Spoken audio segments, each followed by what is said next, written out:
Good morning, everyone. Welcome to our November 4th ILC meeting. We are so excited to have you join us today.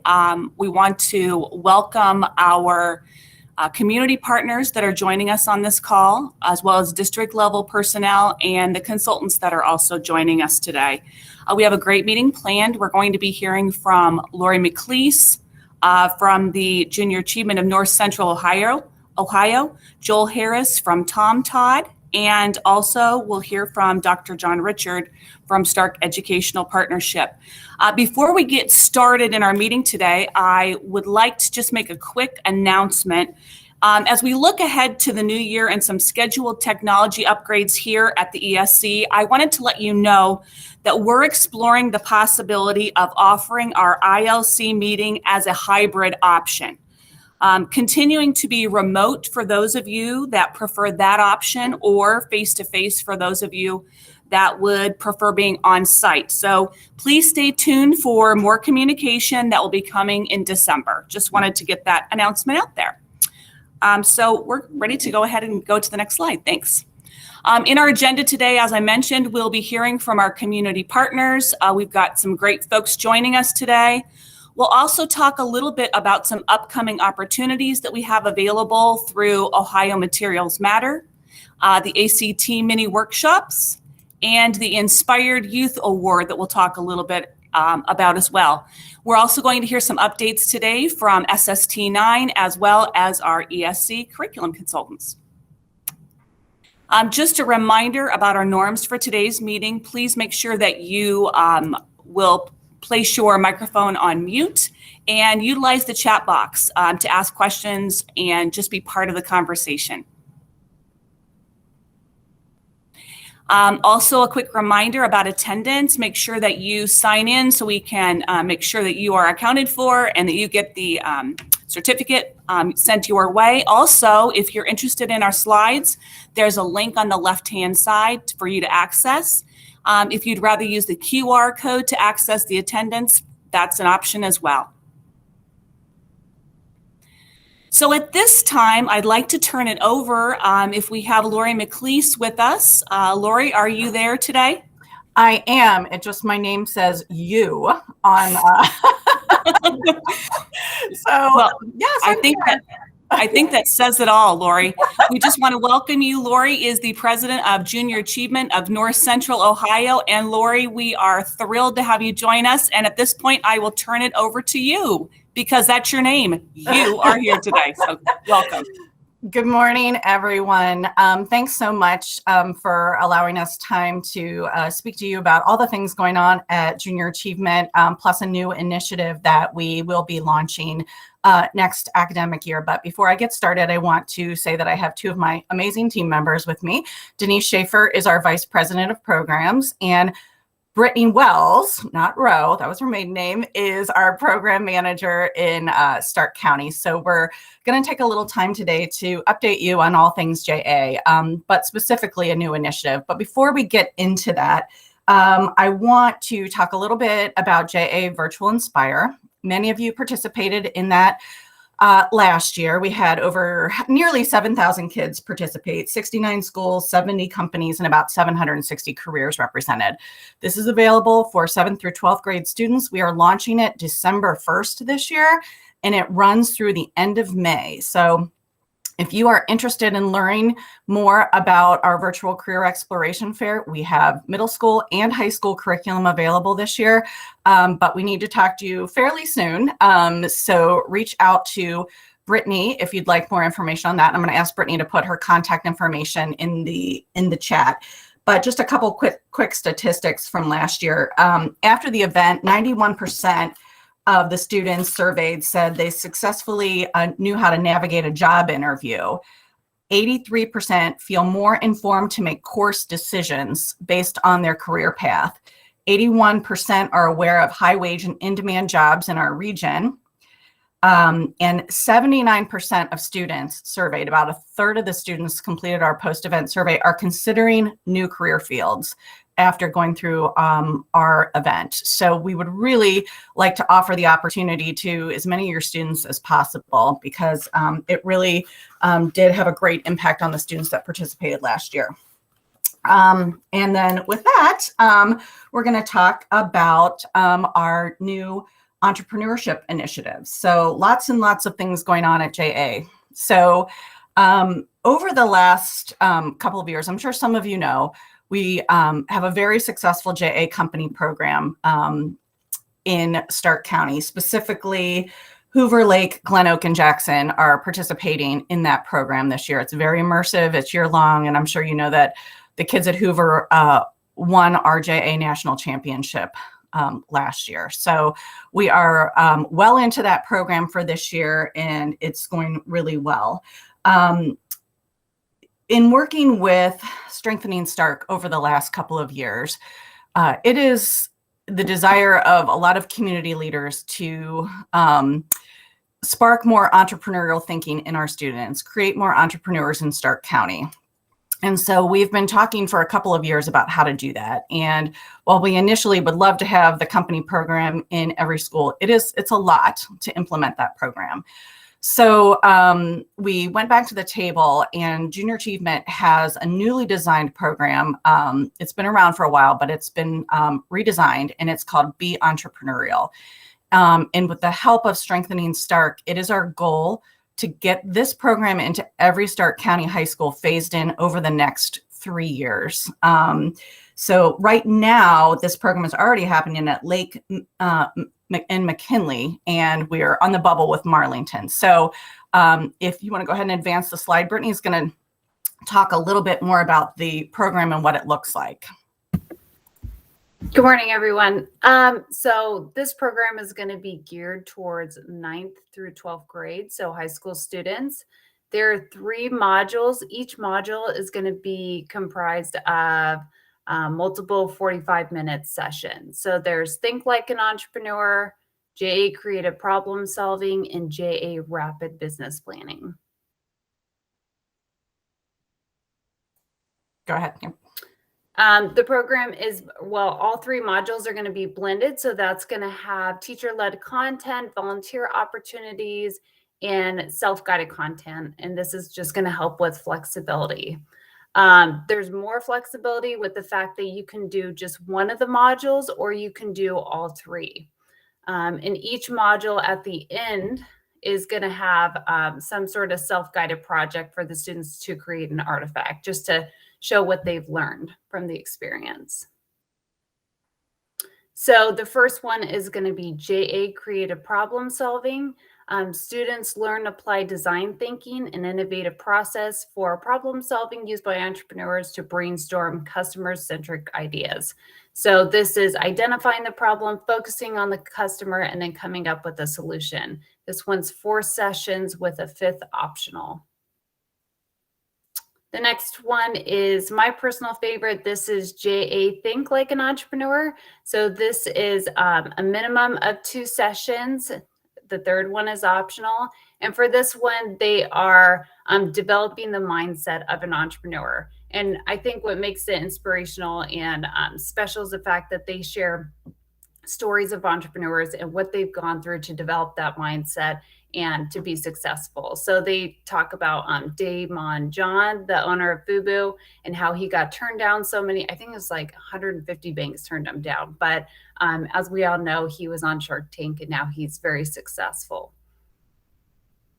And then the last one is going to be JA Rapid Business Planning. This one, the students are going to learn the foundations of lean business planning using the template Lean Canvas. So this is a streamlined 1-page business plan. And it's emphasizing on not putting all your time and energy into a multiple page business plan, but doing a 1-pager so that way you can always keep the customer in mind and go back and make changes and improvements to your products or services. And then at the end of this one, students, it's optional. The project is to create their own lean business plan.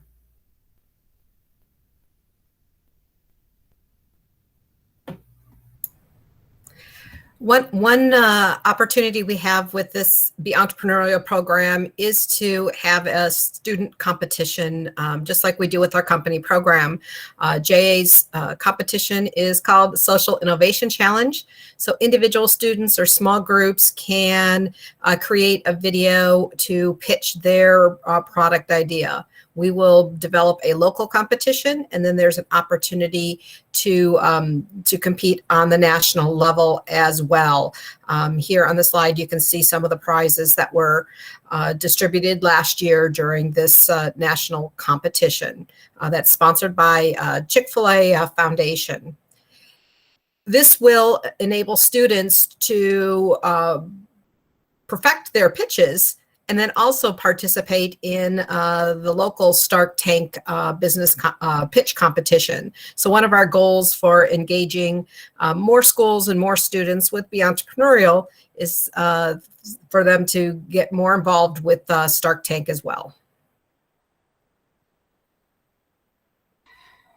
If you can go back one slide, Janelle, real quick. So our goal with this, as Brittany said, there are 3 different modules available for this program. You don't have to do all 3. You could just do one. The goal of this is to get students to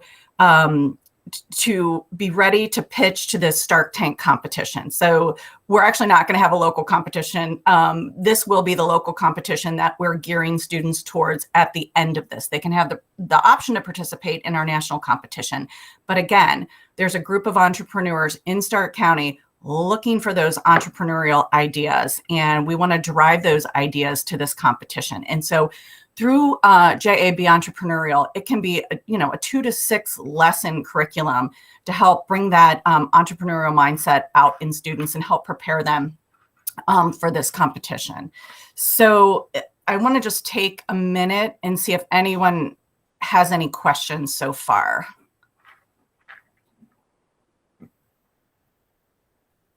Okay, so as an FYI, this is being fully funded, and this is at no cost to our school districts. We want to come in and do this, and we're looking for 5 to 6 schools next year to pilot this program, and we can be as flexible as you want. So I would love, if you might be interested in being one of those schools to pilot this program, please put something in the chat, say, yeah, I want to learn more about it, and we'll be in contact. We want to make this, I know you've got a million different things that you're trying to fit into students' schedules right now. And we're going to segue into that in just a minute with the passage of SB1. But we really think, that this is important. Entrepreneurship is the backbone of the U.S. economy, and we need to make sure that we're still creating new entrepreneurs. So please put something in the chat if you might be interested in piloting this next year in your school district. If you don't call us, we'll call you. Okay. I'm sure everyone on this call is aware. Thank you, Sean Jackson, that just a few weeks ago, the governor signed into law that changes the requirements for high school financial literacy education and requires students to have a full semester. I know we've talked to a few different superintendents in Stark County trying to understand how you're going to implement that. And actually, I'm meeting with a couple of legislators over the next week or so to try to understand what their vision was. Excuse me. One thing I can share with you is that Junior Achievement has ready to go full semester curriculum available for financial literacy programming. And so we want to be a resource for you for that.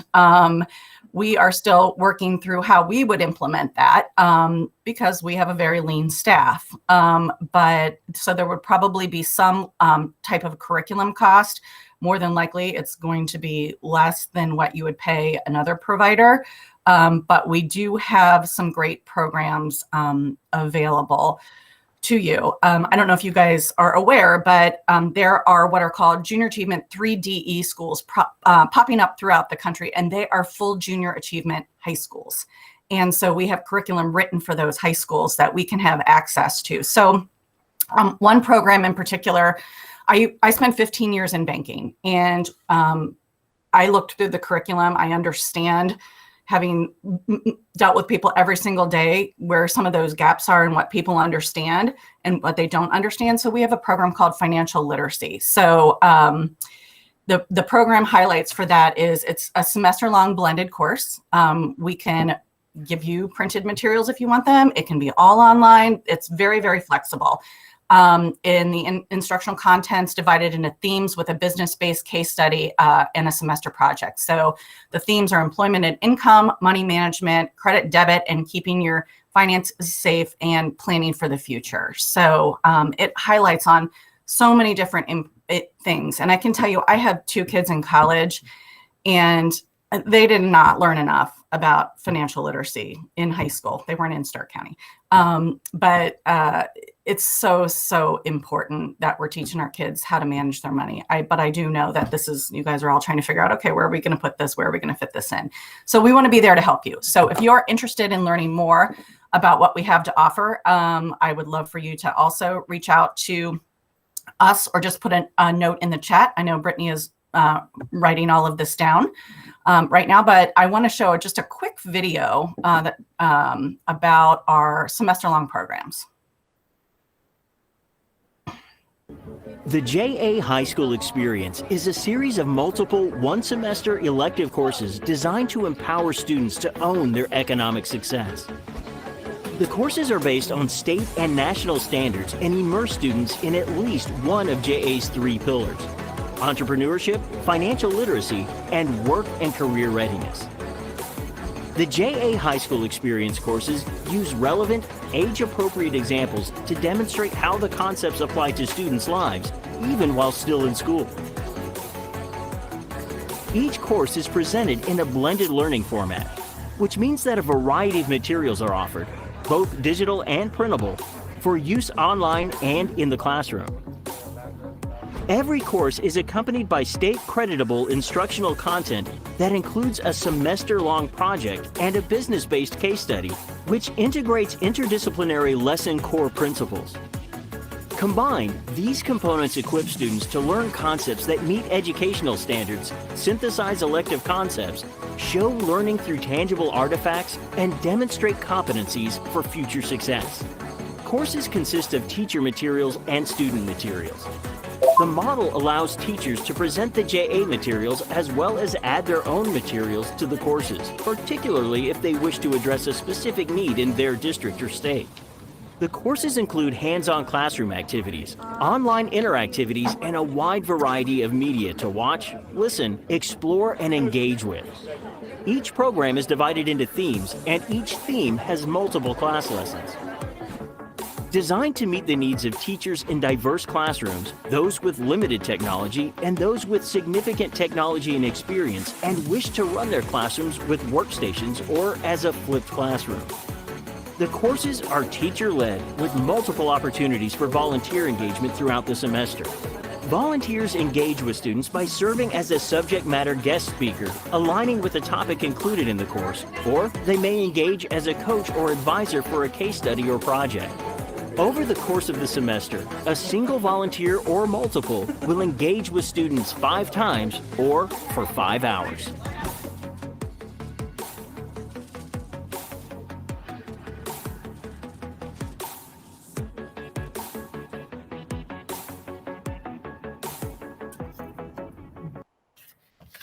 Thanks so much. And this is exciting. Thank you all for making your comments in the chat. A couple of quick things that I wanted to note about the financial literacy curriculum. At the very end, it talks about volunteers engaging in 5 lessons. That's in a perfect world. We can do it just as a curriculum only option. If you want a volunteer component, we can absolutely try and discuss that. And it's our model. It's what we believe in. But I have to be completely honest right now, until COVID is completely over, we are having challenges getting companies that will actually allow their employees in the schools. So we know we will be able to offer it as a curriculum only option. And I'm trying to think if there is anything else that I missed. I believe, JA, for those of you who are familiar with Junior Achievement, we have our own learning platform. We are going to be in the process of switching to a new learning platform next year, but also our national office has listened to us, and they are working on putting most, especially our high demand programs, into Google Classroom, which will make it, I know that's what most of you use, which will make it much easier for you to access. And we believe, Denise, correct me if I'm wrong, this is slated to be available in Google Classroom, Google by next year. Is that right? The financial literacy one? This year at some point. It's rolling out fairly soon. I think it's created. It just hasn't come out to us yet. Okay. The JA High School experience. Okay. Does anyone have any questions? I'm so excited about all of this. Thank you so much to everyone for listening. If you need time to think about it, you can contact us later if you didn't put any information in the chat. Brittany would be your first point of contact, but you can always reach out to Denise or I. We all work very, very closely together. So anybody have any questions? Okay, well, I think we were right on time. Thank you all so much. It's good seeing all of you, sort of, and we look forward to continuing to work together. Thank you so much, Lori, for sharing all of your information with us. So many great opportunities for our school districts and for students in the greater Stark County area. And so excited to see just the response in the chat. I think that's exciting as well. Again, thanks so much for taking the time out of your busy schedule and for all that you're doing at Junior Achievement for our students in the greater Stark County area. All right. Next up, I believe we are ready to hear from Joel Harris from Tom Todd. Joel, are you on the call?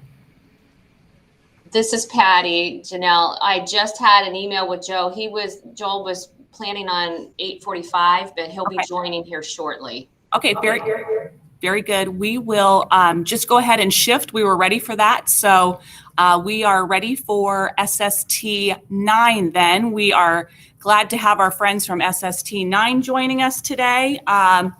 Lori Langenfeld, Colleen, and also Terrell. And so they have some great information that they're going to be sharing with us. So take it away, SST 9. Thank you so much. We are happy to be here. Lori has a call with Canton City, so that's why she's not here. It starts in just a few moments, so Carol and I are going to give you all the dirt. We have a shorter, more user-friendly email address, and the team at Spark, we asked them and they made it happen for us. So you'll notice that our team emails will be coming from @sst9.org. We will still receive emails that you send to any of the old email addresses, but we wanted to let you know that our team will be using this as our email from now on. So you can update your contact information for us when you can. We have multiple opportunities for you and your staff to engage in our universal learning, professional learning opportunities. We currently offer live PD book studies. We will be offering more book studies after winter break. Can you believe winter break? We're talking about winter break already. And on-demand PD. Our team is developing short modules with facilitation guides that can be used during TBTs, BLTs, DLTs, and staff meetings. Or any way that you wish. Those are not ready yet, but we're working to get those developed. Our team has been analyzing your one plans to see the support that is needed in our region. So we're working on creating learning opportunities that will meet your needs. As always, if you have ideas for PD, please contact your lead consultant with your recommendations. We're happy to help develop things for you to use with your staff. If you're in need, there are probably several of you who would benefit from the same thing. And so if you're waiting for something specific from us, please ask. It may be in development, and if not, we can get started on it. And be sure to let us know if you have a certain time that you would like that content by. Okay, So up next, this slide is just to remind you of all of the great networks that we have. Our November s'more is linked into here, and I'm going to drop that into the chat as well. So that way, if you didn't see it, you can take a look, because everything is linked in to our s'more. So we have heard that some of you, that the s'more is going into your spam folder, so you might want to check that out. But that's how you can receive an update in your inbox about all of our networks and updates from ODE and anything upcoming that we know about from the department or from our team here at SST9. So make sure that you're checking that out, because you don't want to miss our updates. We do offer many networks specific to you and your staff members' needs. We're excited to have Doug Reeves speaking at our Regional Leadership Network. And if you didn't sign up, it's not too late. He's only come once. Our next session is next week. So check out that s'more. Let us know if you want to be a part of that. And maybe you signed up, but you want to have more of your leadership team participate in that. That's okay too. Just make sure that they sign up, and we will be sure to send out the reminder email to you and your team next week. We also have our Edstep support network. We do recommend that you have at least your internal facilitator attend these sessions. The CCIP will not be the place where you're putting your plans anymore.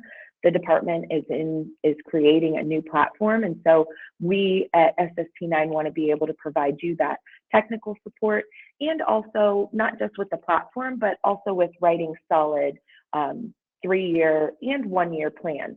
Our Edstep support network is differentiated this year, so we have breakouts based on the cohorts that you're on, and we had a great turnout the last time, and we hope that you all continue to attend those. Our first regional literacy network was last month, and this network will be important for someone from your district to attend, so you can stay up to date with the requirements found in the soon-to-be-released Dyslexia Guidebook. The DE&I+B Educator Network is super important. We all need a place to belong in the world, and for many of your students, school might be the only place that this happens. And so you want to make sure that that you are creating a belonging culture within your schools, and this network is a great place to maybe learn some strategies to be able to do so. And we have a question for you. Do you know if your principals are attending the Practicing Principal Network? Our planning team for this network is not only providing your principals with timely updates, they're also going deeper with the importance of their role as a lead learner and the impact they make in their schools. They've been focusing on OTES 2.0 and the importance of coaching teachers. This network is a great way that you can support your principals and keep them learning and growing at the same time. So if your principals are not attending, this might be something that you want to talk with them about. The Practicing Principals Network is virtual at this time. We have many other specialized networks, so please be sure to check them out in our s'more. And now I'm going to turn it over to Terrell.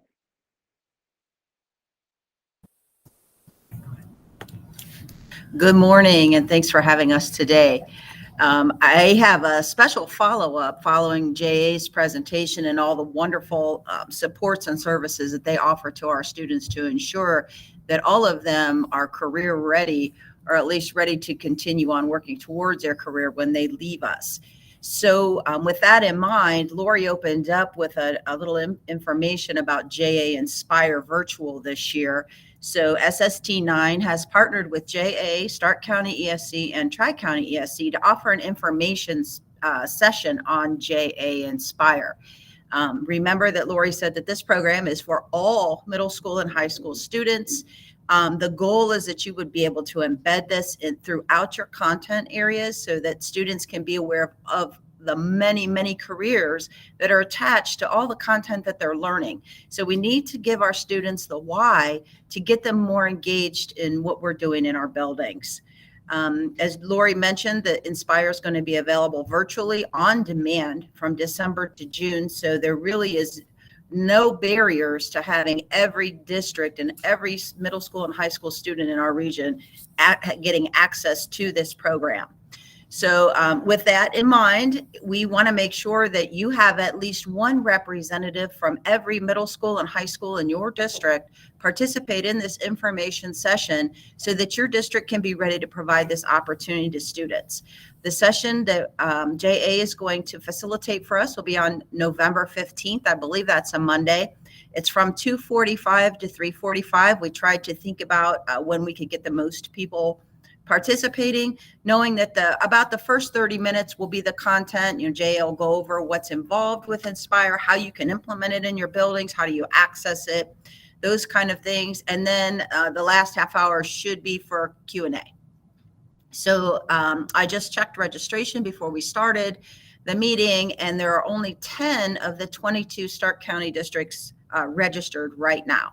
So we want to make sure that you get folks registered, get the information so that your students get access to this awesome program. Remembering that it's going to support all those career readiness plans that students need to have, which is that graduation plan. Some of them have student success plans, and then your students that are served on IEPs have that secondary transition plan built into their IEP. So a free resource. You can see how passionate I am about it. Get someone registered and get this to your students. The next resource that we'd like to share with you today, and I'm going to thank Janelle for asking us to present on this, is as Ocali has created a new 10-chapter resource on ensuring access to the general curriculum for all learners. The biggest question that we're hearing right now from the special education side of your districts is we have many students who no longer qualify to participate in alternate assessment, which means that they need to have access to the general curriculum because they're going to be participating in the Ohio State tests. And not just because they're going to be participating in the test, but because we need to make sure that all of our students have the opportunity to learn, to do math, and to be ready to get that career, whatever it is, when they leave us. So these 10 chapters are a beginning way that we can start thinking about how are we providing that access to Tier 1 core instruction for all of our learners. So we just want to play the little opening video, and then I'll show you how to access it and give you a little bit more information about it.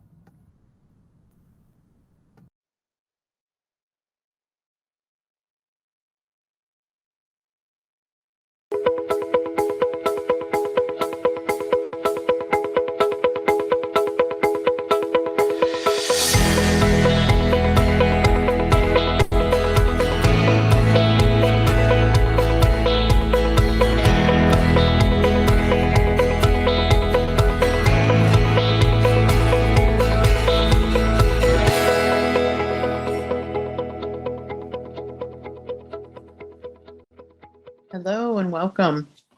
Please allow me to introduce myself. I'm Shauna Benson. I'm the Program Director for the Teaching Diverse Learners Center at Ocali and a Language and Literacy Specialist. Let me be the first to welcome you to the new Access to the General Education Curriculum for All Learners website. This site was created in partnership with the Ohio Department of Education and Ohio's 16 state support teams because our learners with complex needs across Ohio and the nation continue to experience barriers in learning, including low expectations and limited access to instruction and assessment. As advocates, we hope to use supportive coaching, targeted resources, and professional development as a mechanism to overcome these barriers. The content in this website is intended to provide support and professional learning. It is organized into chapters focusing on topics such as designing meaningful academic learning experiences, designing accessible learning environments, communication access, language and literacy materials, instruction and assessment, integrating supports and services, goal and objective development, and curriculum review. Each chapter provides a video overview, research, and additional resources. I hope the tools and resources within this site are inspiring, energizing, and lead you and your team to amazing outcomes for your learners. Until I see you again, I wish you all the best.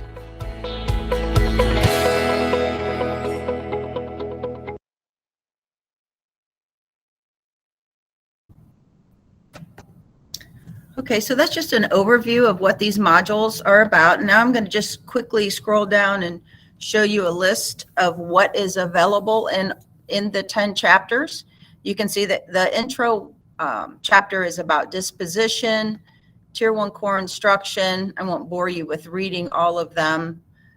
This does focus on literacy, and then we hope to have more coming out for math and the other content areas. Chapters 8 and 9 are about that multi-tiered systems of support. And then chapter 10 is very important because it's what some of you are already doing just as a district in general, is looking at your curriculum, doing an audit and ensuring that what the supports that you're providing to your teachers do really meet the state standards and are serving as a good base for student learning in your districts. To access these modules, you need to create an account. You would go to the Ocali website, look for the general or accessing the general curriculum for all learners, and then you create an account, and basically all that is your email address, and you create a password. If you already have that password for Ocali, you can use the same one, doesn't matter. But to be able to get into the content, you do have to start by creating that username and password. I will tell you that these modules are full and rich with information. I'll go to chapter 2 to show you what they look like. Notice that there are many pieces of information. There are videos. Let's see if I can go in here. There are videos, and then they offer some research and then additional resources. It is quite overwhelming, the amount of information that is in each of these chapters. So we can tell you that as a state, we are working on creating some facilitator guides that will make this material more user-friendly. So that is going to be coming. And then as far as how are we introducing it to your teachers, Val Pack and I facilitate the Stark County Intervention Specialist Network, and we are having your teachers select a chapter or two to go through, to review, and to share out what they feel is going to be very helpful for them as they're providing instruction in the classrooms. So that's our first way to start introducing this through the region, is just to give it to your teachers and let your teachers share their feedback with their colleagues. And so you can look for more information, but know that's available. And if you have any questions, please contact me, and I'd be glad to give you more support in the district.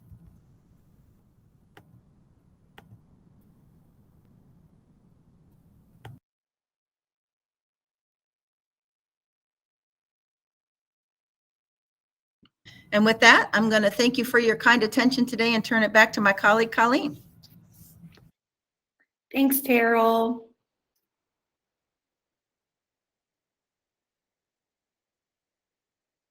Thanks, Tom. So we are excited to once again be offering the All-In Student Academy. We have gathered a group of All-In leaders throughout our region to help us plan meaningful activities for our students. So it's not just the team at SST9.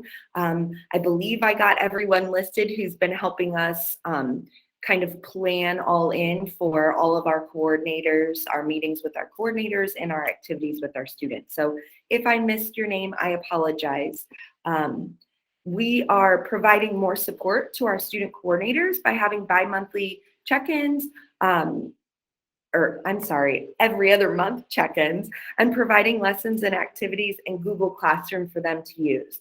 We had feedback a few years ago that our coordinators were struggling with what to do when they had their All-In kids together. And so we're hoping that this helps to take something off their plates so they can do the real work of having a safe space for kids to talk about these important topics. We're hoping that more of the student groups will be able to complete a project this year. With COVID, that hasn't been able to happen in the past couple of years. And we are pleased to be offering several opportunities for our student groups to commingle face-to-face. We had planned the International Day of Peace in September, but that got canceled due to the rain. And we're going to have our student teams at Stark State on November 12th. So next week, our All-In teams are coming together, and we will be working on the work. We will have 2 opportunities in January around Martin Luther King Jr. Day, and we will wrap up the year with our Student Summit in May. So if you have any questions about All-In, please contact someone on our leadership team. We're happy to answer any questions that you have. We know that things have been a little stressful and crazy, but we really do believe that the all-in groups for kids are really important. And so if you want to talk with some of us about how we could brainstorm to make that happen for your students and your schools, please let us know. Thank you so much. And we appreciate you. So Tom Hanks, get it? Thanks for all that you do for your staff and students. We are here to support you, so please let us know if you have any needs. We wish you all a warm holiday season. Yeah, we're wishing warm holiday seasons already because it's November. But we wish you all well, and please let us know what our team at SST9 can do to support you. Thank you so much. Thank you, Colleen. Thank you, Terrell, and SST9 for all the work that you're doing and the opportunities that you are providing for our districts and for students. Love the resources that you shared and all the work that you're doing as well. At this time, we have a special guest that we want to welcome to our meeting, Joel Harris from Tom Todd. Joel, are you on the call today? I am. Good morning. Good morning. Thank you so much for joining us. We are excited to hear from you today about the work of Tom Todd and opportunities that are available for our districts. Thanks, Janelle. I'm really grateful for the opportunity to share a few words. So, hi, everyone. If you haven't met me before, my name is Joel Daniel Harris, and I have the privilege of being the executive dreamer for Tom Todd Ideas. Yeah, I'm a dreamer. I like ideas. That's kind of our job at Tom Todd. And we work exclusively with middle schoolers. In fact, if you're wondering why my name isn't Tom or Todd, that's because that's not the name of our founders or of our staff. Tom Todd stands for Tomorrow's Ideas Today. And we develop programming and implement programming specifically for that early adolescent age range that's found in middle school. We know it's really developmentally unique, and that the kids in the middle of that age range are really facing a lot of challenges, and as are their parents as they're trying to help them navigate that stage, as are their educator friends, as all of you work alongside of them as well. And so we keep our focus very honed in on that developmental stage and try to make appropriate materials that really help them to explore that stage of life. But we do that by helping them explore their community. So we're all about connecting community members and community leaders into the classroom and helping the classroom to expand out into the community through targeted community partners and field trips and explorations. So there is, I think on the next slide, a PDF link that shows specific information about one of our core programs, probably our most well-known, which is our What If 101 program, where we partner with schools. We come into schools during the school day and work alongside students in a weekly fashion. So we come in once a week during a class period that can align with a lot of different subject material. We're very flexible and responsive to our individual school partners.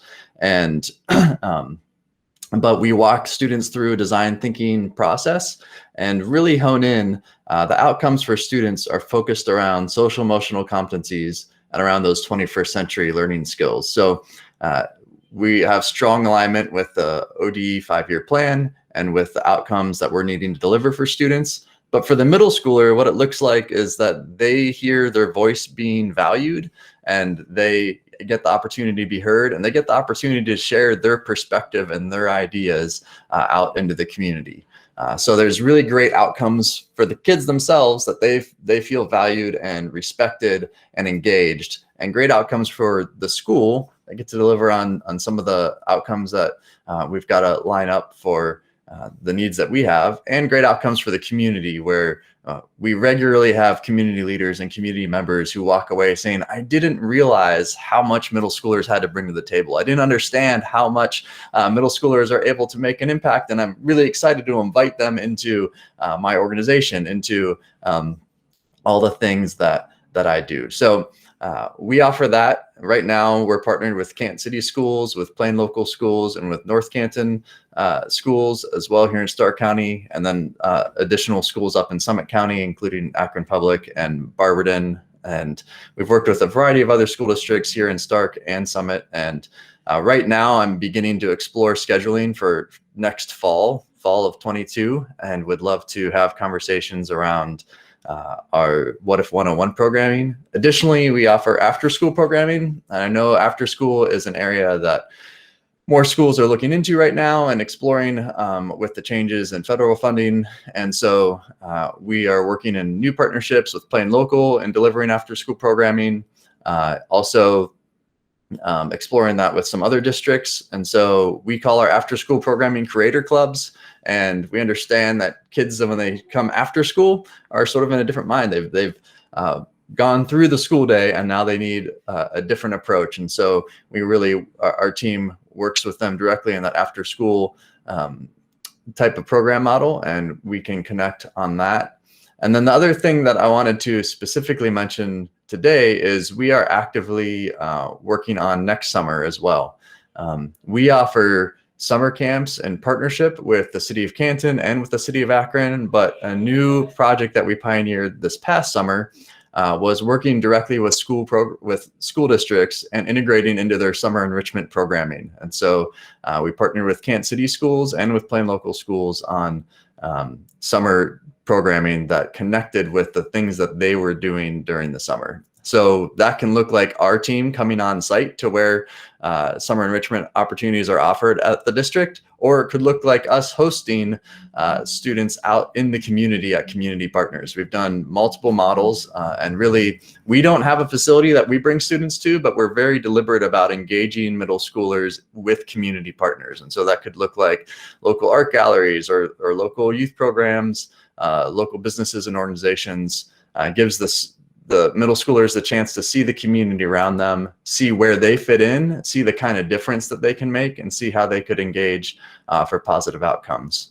The last program that I'll mention briefly, so school-based programming that we do during the school day, that What If 101 model, after-school programming, summer enrichment opportunities, and the last one is a transitions program. We know that transition from 5th grade into 6th grade in a lot of districts, kids are not only transitioning developmentally, but they oftentimes are transitioning school buildings or transitioning in other ways and to the type of workload or the type of classes that they're taking. And so we know that that's a really pivotal time to help kids move from that 5th grade level to that 6th grade level really well. And so we have a What If Explorers program that we offer to help with that transition that actually looks both the end of the spring of 5th grade and the beginning of fall of 6th grade, that helps them to make that, to bridge that really pivotal time that creates peer outcomes for kids in those grade levels. So it's very student driven, a lot about autonomy and development of student voice. It's very community based.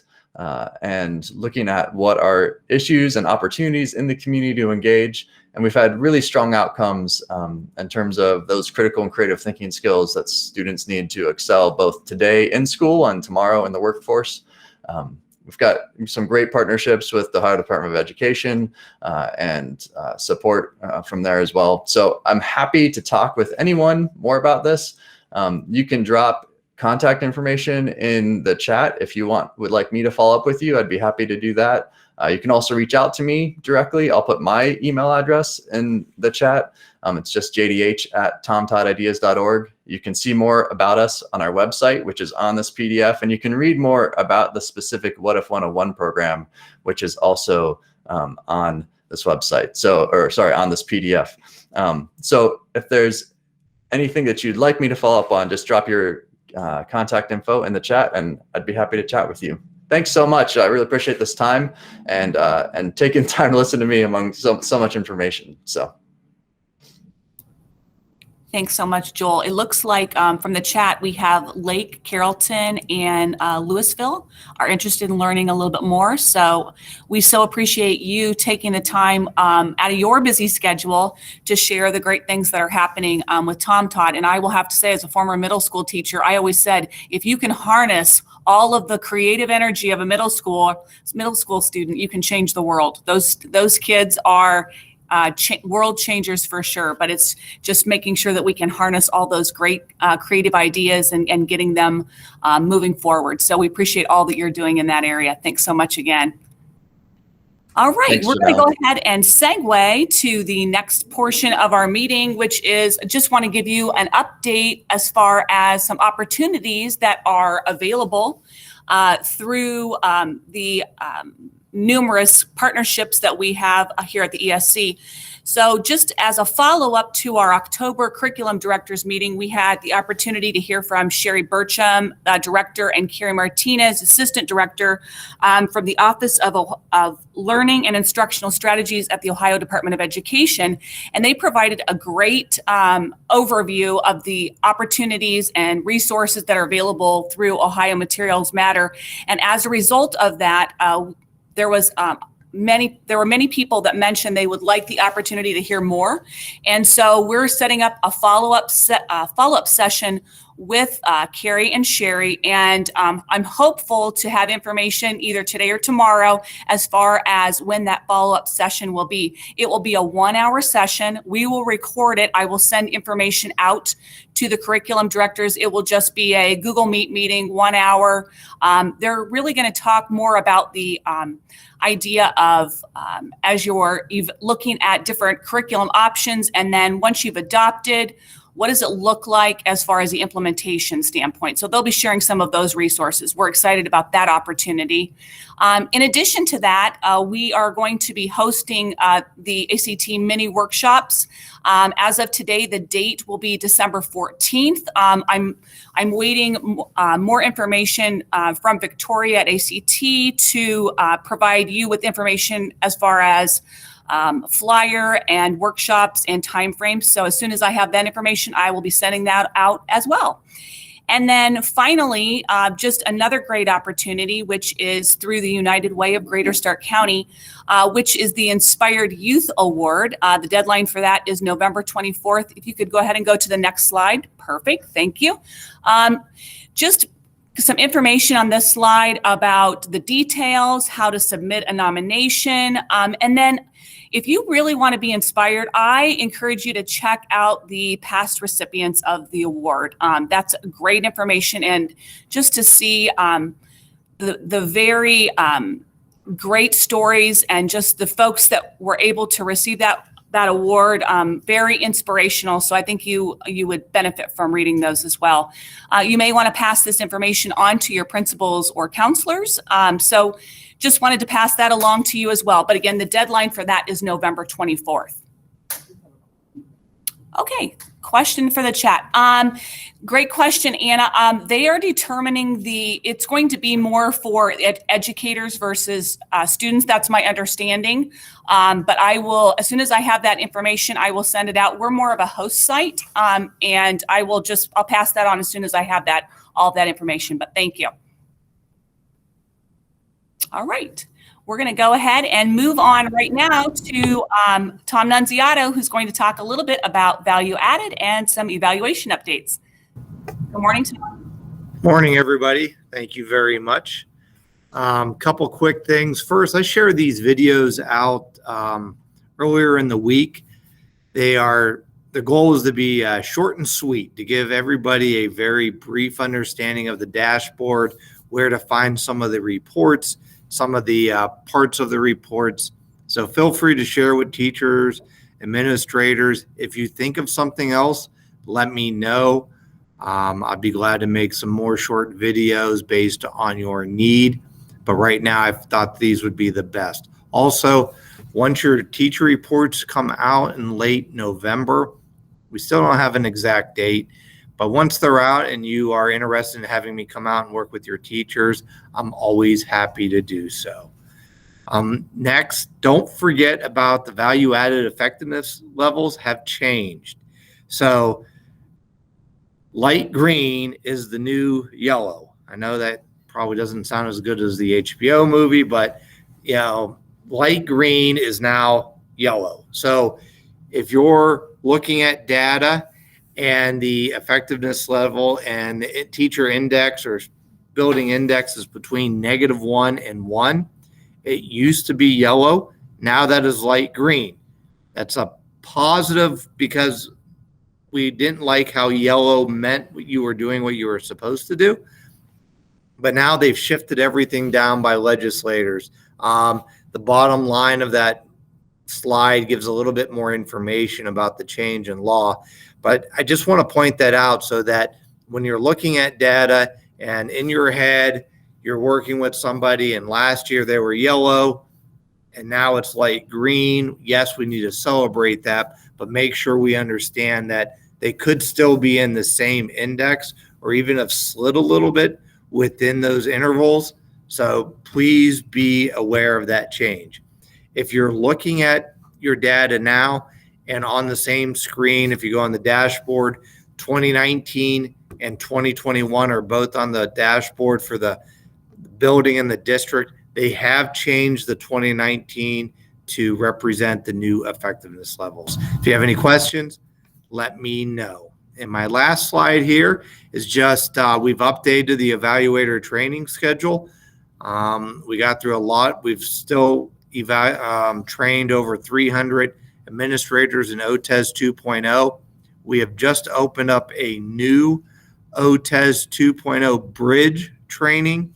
I know I said I wasn't going to, but we still have a handful of people. So if you have some that are interested, even if you have teachers that may have their 1.0 and they're looking to renew their credentials, please have them check that out. Most of the state is now in OTES 2.0, so trainings will be hard to come by as the year goes on because they will be less needed. But I would be always happy to open something up for our partners. But please check out the schedule, and if you have any questions, let me know. And thanks for everything. Enjoy the rest of the week and the weekend. All right, thanks so much, Tom. And those resources that you provided are going to be super beneficial to districts, and appreciate that all the hard work that you're doing to get those up and going and sharing those out with everyone. And next, we're going to turn it over to Diane Opplinger for gifted updates. Hi, good morning. Notice the word on the whiteboard there. That actually means the fear of long words. So you can practice saying that all morning and afternoon if you'd like. My first topic is the gifted report card comparison. I'm going to have someone click on that, maybe. I know that all the elements were not there this year, but I created a comparison that shows all the Stark County ESC districts. And if you look at the two columns that are highlighted, I know you probably can't see them, but you can maybe get to this and print it out later. We'll also spend a lot of time at the gifted coordinator meeting in November talking about this. But even just having the two elements, the third element, which is value added, was not included. No one in our area would have met the gifted indicator this year. I looked up all the state data, and of the 607 districts in Ohio, only 56 would have met the gifted PI score, which remember needs to be a 117. And having said that, we have some districts that are awfully close, and remember, they don't round up. There was one district near Akron that had a 116.999. It does not get rounded up. The input points to meet that indicator, we need 80. And you can see where you may fall in that. And we did have districts that met that part of the indicator. In Ohio, again, of the 607 districts, only 8 made both of these. And again, that's even without value added. So interesting data. I will have, again, we'll talk more about that when we have our coordinators meeting later this month. Okay, can we flip back? Thanks. VPA assessment, that stands for Visual and Performing Arts. That is next Saturday. We have 34 students coming from 11 districts. That's less than half of, as we usually have about 80. I'm happy with that. So we will continue on with that, and hopefully it will be bigger next year. This next one, you don't need to click on that link, but I know several of you, this is not really a gifted thing, but several districts have looked into SEL curriculums. And Harvard did an SEL curriculum study for students in grades K to 5. This link will take you to that study, which is like 500 pages long. I listened to a webinar that condense the 500 pages. And what's actually the most useful is about page 100 and some, there are charts that list the 12 different curriculums that they compared. And they did I think they call it a heat chart on those. So like if you want to know which one is the most important for bullying or which one has more discussion, they have different heat charts for those and by grade level. So you may want to take a look at that link if you're looking at SEL curriculums. Okay, that's it for me. All right, thank you, Diane. We appreciate all that you're doing to support our districts in the area of gifted and just the information that you shared today. Next up, we are going to turn it over to Mr. Tom Picari. Good morning, everyone. I have a few things to share with you. I was asked about the revised fine arts standards update. As you know, those have been put on hold for quite a while. They are still on hold. They're delayed due to changing criteria, waiting for action by the State Board of Education. That information came directly from the consultant at ODE, so stay tuned. They're coming. Just a reminder about the 2021 Young People's Concert for grades 3 to 5. I sent it out already. The topic is music, history, community. It is a virtual concert. You register online through the Canton Symphony, and registration begins on November 19th. If you want to register, the link is right there.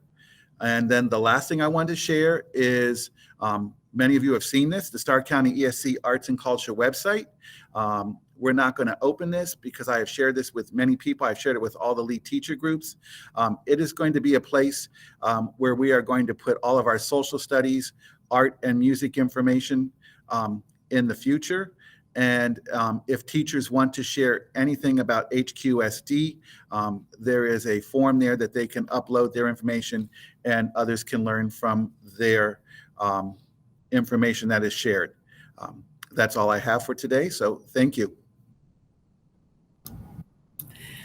Thanks so much, Tom. We appreciate that. At this time, we are going to turn it over to Brian Hollinger with some data updates. So Brian, we'll turn it over to you now. Hi guys, thanks for joining us today. I put together a report card trends data like we do normally. We took a year off of it from last year because there was so much missing data. So with the time that we have here, I just kind of want to walk you through that eventually. But before we do that, it's a pretty large document. So on this sheet right here, if you can click the little link there, it'll ask you to make a copy. And then from there, if you just let that load, we'll go ahead and talk about some of the insights that we saw from the report card. And then we'll take a little test drive right after that. So that'll give us an idea of how to use this spreadsheet and questions that might guide you and that sort of thing. So let's go ahead and I'm going to go to the next slide here. Again, this is just the link that you would click on to make a copy, and then we'll come back to that in a second. All right. So the first thing that many of you probably noticed as you looked at the report card, I've heard the comment multiple times of, wow, this looks a lot different, and you really have to dive in to see what's going on. It's not as easy as we're just looking for a letter grade or something like that, because those were all stripped away again for another year. So with that, we have achievement is where I'm going to start. And for achievement, what we're looking at is for indicators, yes, that 80 for the passing the indicator still exists, but what they put on the report card is basically that there were no indicators. So everyone got a 0 out of 0, even if they hit an 80 on a test, or if they met the end of course improvement or the chronic absenteeism, everything was just a 0 out of 0 possible indicators. But one thing that we can look at is the performance index. So the performance index is basically giving us value based on the percentage of kids that fell into each tested category there, from untested, which is the lowest value, to advanced plus for those students that are accelerated in course level.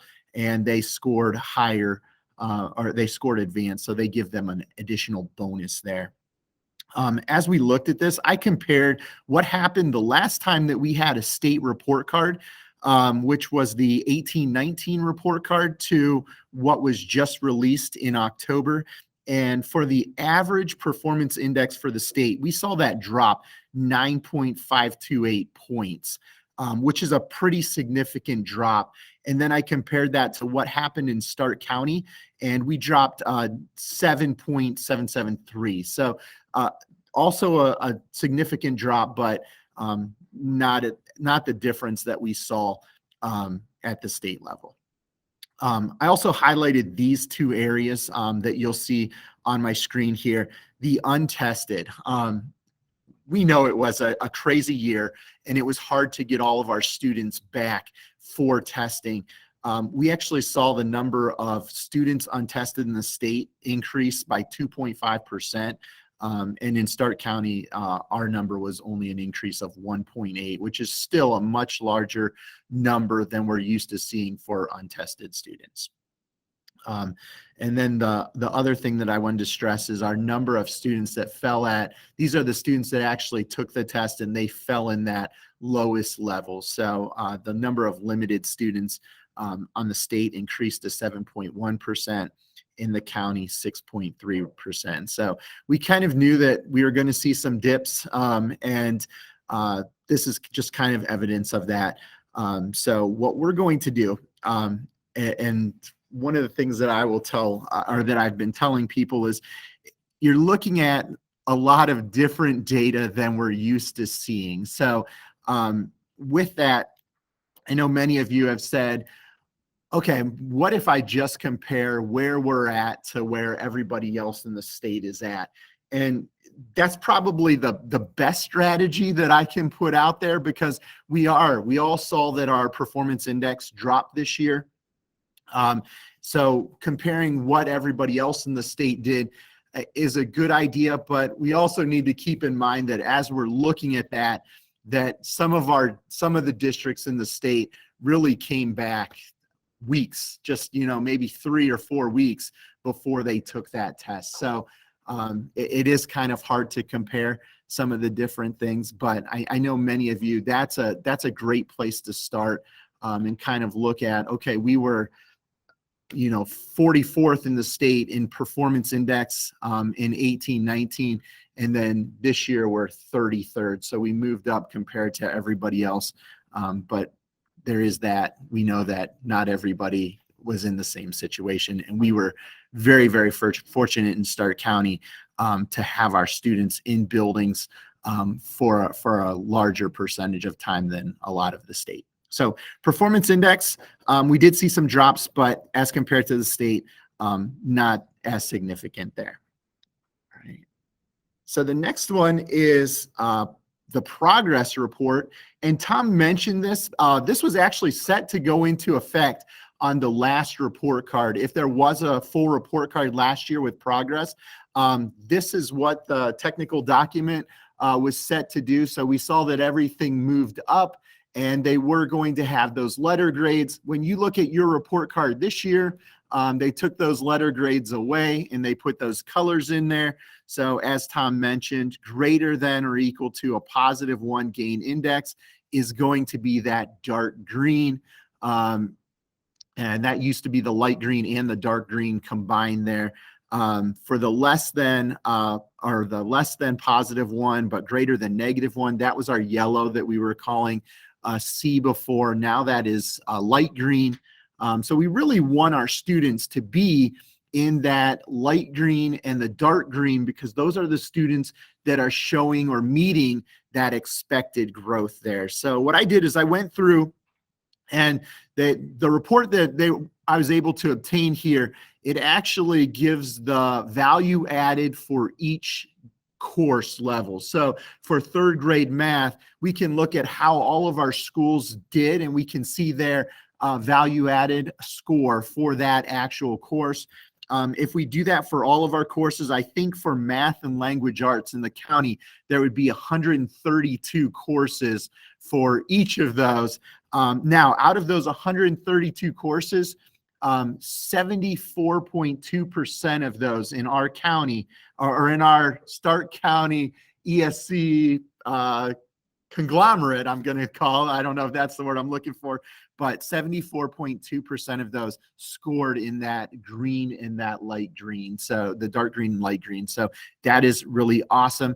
Math was just a little bit behind it. They were at 68.9%. So again, those students are meeting that expected growth, and that's really awesome there. For 8th grade science, the reason science only has one is because there wasn't one in 5th grade. Normally there's a 5th grade value added. They were not able to do that this year because of missing data. So in 8th grade science, we had a 63.6% of our districts fell in that dark green and that light green. So that was also very good. They're meeting that expected growth compared to the rest of the state. Okay. The next one, graduation. So the one thing that we know about graduation, this class was the class that from March on, they were not in session. So for this 4-year, I know that was some of our students, there was extended graduation requirements. But for those kids that were struggling, probably getting them to that final mark was a challenge there. So we did see in Stark County, now this is comparing this year to the data that was released last year. So this one's a little different. It dropped 0.8% as a 4-year. The 5-year graduation rate actually stayed the same. And that 5-year graduation rate would not include the students that were affected by the pandemic. So it would be the students before that. Okay, so we do know that for that 4th year, those extended requirements, that definitely helped us. We'll see that again next year as well, because we had those extended requirements there. Okay. Prepared for success. Again, this is one that's kind of a year behind. So we're comparing 2 cohorts, our 2019 5-year cohort and our 2020 4-year cohort, to the 18 5-year and the 19 4-year. So with this, we did see some drops. That 2020 cohort was the first year of the start of the pandemic. So we did see some drops in our ACT remediation free, the overall component there, actually a boost in honors diplomas. So that was interesting to see. Industry recognized credentials went down a slight amount there with a drop of 0.7%. AP testing actually went up a little bit. And then the IB test, a slight increase there. Now, I know many of our districts are not giving that. I think there's only 1 or 2 that are using that IB test score, but we did see a little bit of an increase there. And then as has been the case for multiple years, we're seeing those dual enrollment, those students that are earning a 3+ for that. That's been increasing for multiple years now. So that is prepared for success. For improving at-risk K-3 readers, this one's kind of a really tricky one. As I looked at this data, a lot of this has to do with reporting. So as I was going through, many districts, and not necessarily in our area, but many districts, lots of RIMP deductions for whichever reason. So that could really hurt your score for that K-3 improving literacy. So in Stark County, comparing it to the data from 2019, we saw a decrease in 3.1% for that score. The state saw a decrease in 15.9%. Again, that could have a great deal to do with if they did not submit a reading improvement plan, and then those students did not meet proficiency on that 3rd grade test. You would see a much larger drop there. Okay. Gotcha.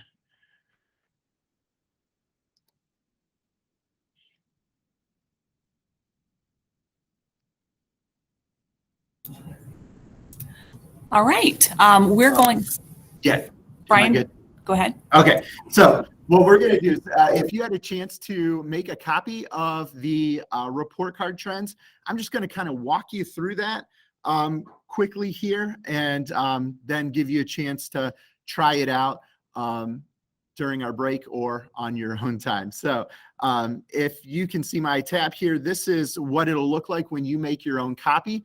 This is actually, this year, we're going to have a regional combine. So this is our SST9 districts included with our Stark County Educational Service Center district. So you're going to see some schools from Holmes County, from Ashland County, and from Wayne County that you may not be used to seeing in this list here, but that will just give us some additional information built in. As you're looking at this, the first thing that I'll bring to your attention is on this first page, there will be little links to each individual district. So if you were to click on one of those, I'm going to click on a district here, Green Local, Wayne County. And when I do that, it's going to bring up their data for the past several years. We can see some achievement data. You will notice, as we mentioned about the indicators met, we're going to see a 0 out of 0 there and a 0%.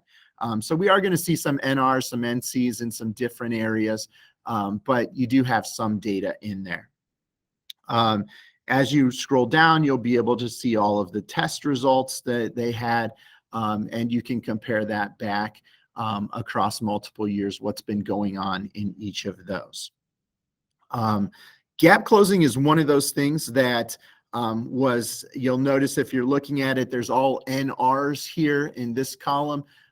But if I scroll over to the right here, I can actually see the PI or the PI for each of the subgroups that were reported. And this is going to be a little different from years past. I did not highlight if they met the indicator like I have in past years. My reasoning for that is the only way to meet that indicator is to actually meet the goal, whereas in previous years, you could have met it by hitting the value added growth measure there. That would also have given you credit for that subgroup meeting their goal there. So since they took that away, I didn't go through and highlight them, but you can see how each of your subgroups did compared to that goal, which did increase. So they kept with the goal setting that was set several years ago. We did see that improve or increase, even though they tried to freeze it for a year. That didn't go through. So those are the actual goals that were slated to take place there. So then if I go back, I see a question there from Mike. One aspect.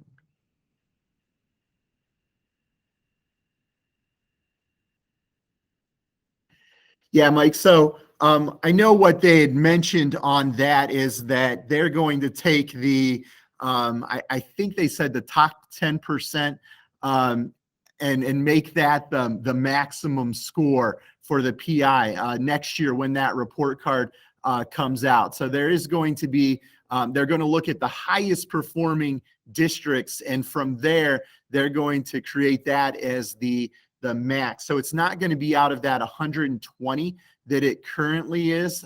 So we can see that percent there. And that percent is based out of 120 because that's what it was for this year. But we know that next year, that idea is going to change. And the max score is going to be based off of the top schools. So we are likely to see that will drop.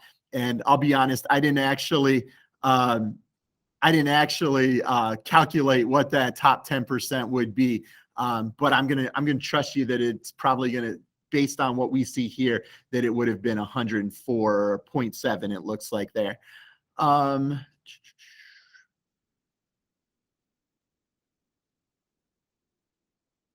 Dave, I think they're still working on that grading scale as well, so that we know that there's going to be lots of changes coming forward. But we're still kind of waiting to see where everything shakes out with that new bill. We know that it passed. We know that there's things in there, but ODE now has to interpret it and then give us guidelines on that. Okay.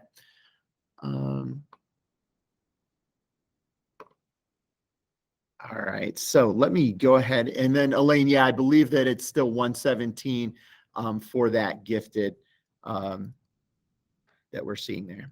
Okay, so if I jump back to the main page, there's also, if we go down here, there's career technical schools. They have a report card as well, so you can click on them and see their data.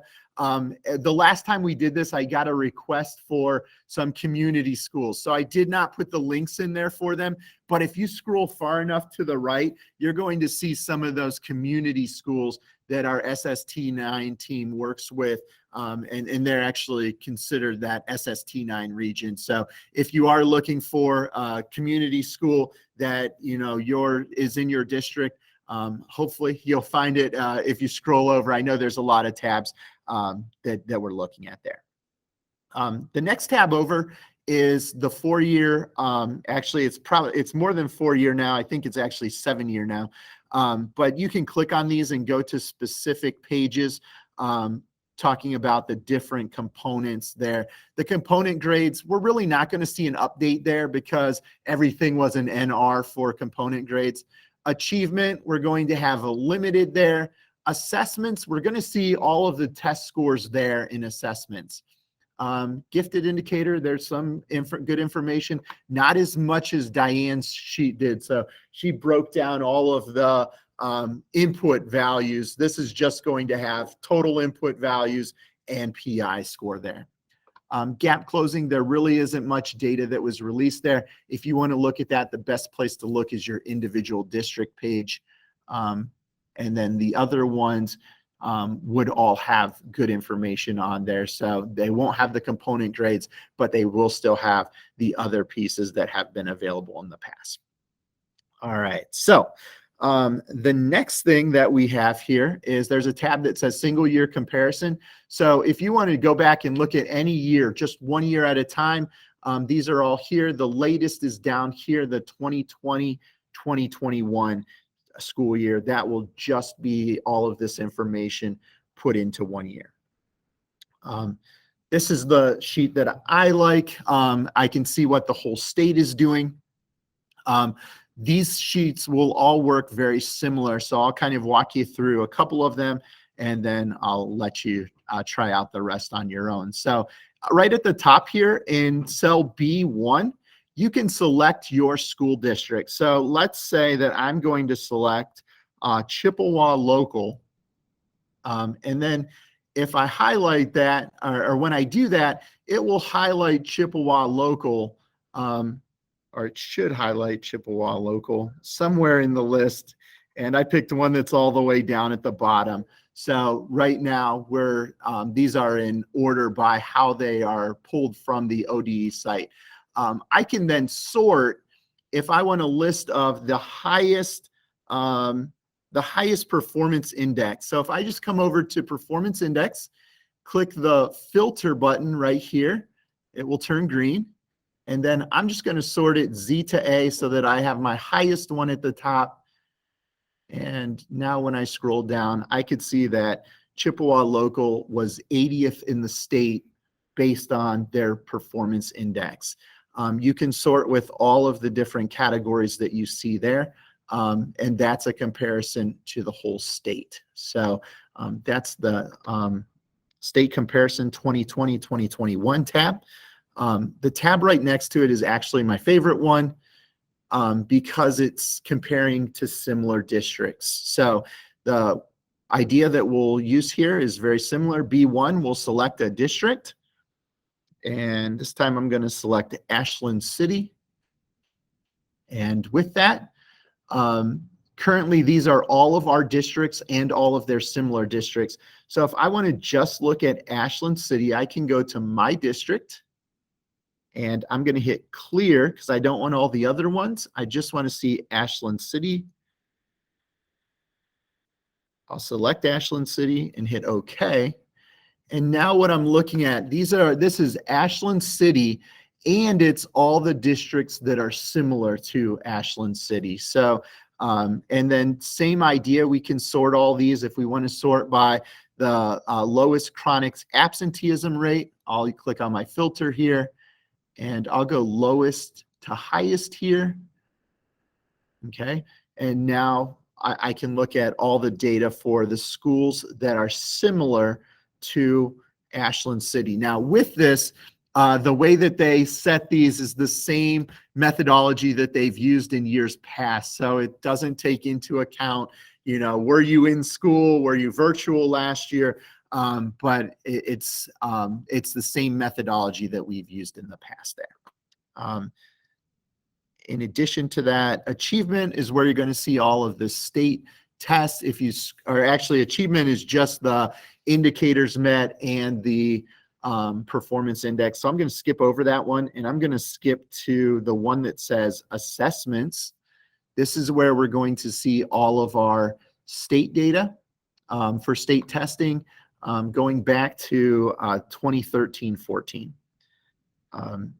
If you click on the tab right next to it, this is assessments by cohort. So for 5th grade, we can see what they did as a 5th grader, and we can see where that same group of students was at as 3rd graders there as well. There's a gap there because we didn't have that year in testing, but for our 5th grader, we can see that. I know that's one of the things that several of you have asked for in the past, so we continued with that. And it's going to highlight any score that's above an 80 for meeting the indicator there. And those are percentage passing rates there. After that, we do have some gap closing, some graduation rate, and then K3 literacy prepared for success. So you will have all those other tabs there. The one thing that I forgot to mention on the state tab, the state tab does look a little bit different this year. I combined achievement and progress. So on this, as you're looking at it, the percent proficient will be right next to the score for value added for that grade level or that course. And Tom and I were talking about this the other day. You can see some of those scores that are incredibly high. A lot may have happened, as we know, over that 2-year period, because for these younger grades, we're comparing how they did 2 years ago. So they may have not had a great experience when they were in 3rd grade, had a great 4th grade teacher, had a great 5th year teacher, and we're also just looking at 1 year of value added. So it's not a composite there. So as you're looking at that, you could see some really high scores. You could also see some really low scores there, depending on the circumstances that you see. Okay, so if you guys have any questions, I'm always happy to walk you through. I know that there's a ton of information there. So as you're playing around with it, if you do have any questions, just let me know. Feel free to share it, make your own copies, and always happy to help in any way I can. Brian, thank you so much. And Michelle, I totally agree. And yeah, Dave agreed. Yes, Brian, you are totally amazing. And thank you so much for all the work that you're doing to compile the data for our districts. We so appreciate it. At this time, we're going to take a quick 10-minute break. We're going to come back at 9:40. And then we will hear from Dr. John Richard at Stark Education Partnership. Have a good break. Welcome back from the break. We are excited at this time to welcome our special guest, Dr. John Richard from the Stark Education Partnership, newly appointed president there. And Dr. Richard, are you on the call? I am. Thank you so much, Janelle. It's great to have you here. We'd like to kick it off with just giving you a little bit of time to maybe share the last few weeks, I'm sure, have been very busy for you, and maybe just share a vision and overview of the great work of Stark Education Partnership. So I'm going to turn it over to you at this time. Okay, well, again, thank you so much. Appreciate the opportunity. And some of you know me, I know some of you, and there are a lot of new faces as well. So the first thing I want to do is thank Janelle for the opportunity this morning, but also to thank all of you for the work that you're doing, that you're engaged in. And just a little bit about my background is I started out here in Stark County. I graduated from Sandy Valley High School a long, long time ago in a galaxy far away. And I proceeded to do my undergrad work at Mount Union, which is now university. So I still have a hard time with that. But I started teaching then in my alma mater at Sandy Valley in special education, and taught students with learning disabilities, and back then severe behavior handicap, the SBH students, they're ED students more recently. But I kind of did a combination of that work for about a decade, and then kind of did a lot of different roles in administration at both the building and district level, assistant principal, all those things that you kind of do. And then was in Stark County at Perry Local Schools for the better part of a decade as superintendent. And from there, I went to the Ohio Department of Education and was one of the senior executive directors there. And eventually, over these past 5 years, I have been the deputy state superintendent. And all that to say, again, even more so, it's just an honor to be back in Stark County and to be on this call, because I know you are the group who kind of rolls up your sleeves, that you're oftentimes the voice of calm and of reason, and especially during these past couple years at this stage. I know it's not so much about your title, your position, but I know all of you are engaged in the right work. And so I just want to say thank you to all of you, having seen that, been part of it from various vantage points. I know how very important this work is. And I also want to, again, say thanks to Janelle and also to Dan Lowmiller, who met with me last week and kind of brought me up to speed really efficiently but effectively in like an hour's time in terms of some of the great projects and initiatives all of you have been involved with. So again, just wanted to start by saying thank you to so much of what you're doing. Here at the partnership, as a quick refresher, we act as a bit of sometimes a catalyst for initiatives and things that are maybe a bit cutting edge, but we also very much act to engage and also collaborate with education, with our business and industry community, and also civic and community stakeholders. A lot of the foundations that their work supports education, oftentimes we're the connector among many of those groups. And so, you know, hopefully we're here to help encourage and also maybe drive a bit of some sustainable improvement. As I mentioned, a bit of innovation as well. To all students. I want to, emphasize it is to all students, and really with a focus on both success in education, but all the way to career. We are one of 6 different what's called cradle to career organizations in the state of Ohio. So we actually start, because that's a bit of a misnomer, we actually start as soon as somebody is pregnant, so prenatal all the way through career, and that's why we connect with a lot of with higher ed and with the business community as well. And so a big part of kind of one of our underlying principles is the value of the individual students, but also educators, and respect for others. And we kind of also then have this, as a result of that, this principle of self-determination on one hand, but on the other hand, kind of balance that with civic responsibility. And hopefully our graduates at both the college and high school levels are coming out with kind of that view in mind. So that's a really, really high level look at kind of who we are and what we do. We support a lot of initiatives that are happening across the county. And with that, Janelle, I'll turn it back over to you. I think you have a few questions that you were wanting to ask as well. Sure. We appreciate, first of all, you sharing your background, and then also just the background and the work of Stark Education Partnership, and how, you're starting very, very early to try to make an impact on students' lives, and appreciate you sharing that information and the partnership there. So as you consider the work of Stark Education Partnership, what are your areas of focus moving forward? Oh, great question. So we have kind of four primary areas of focus currently. Communications is one of them. That would be a fifth, but I'll kind of set that aside. But our very first one, as I mentioned, we're cradle to career.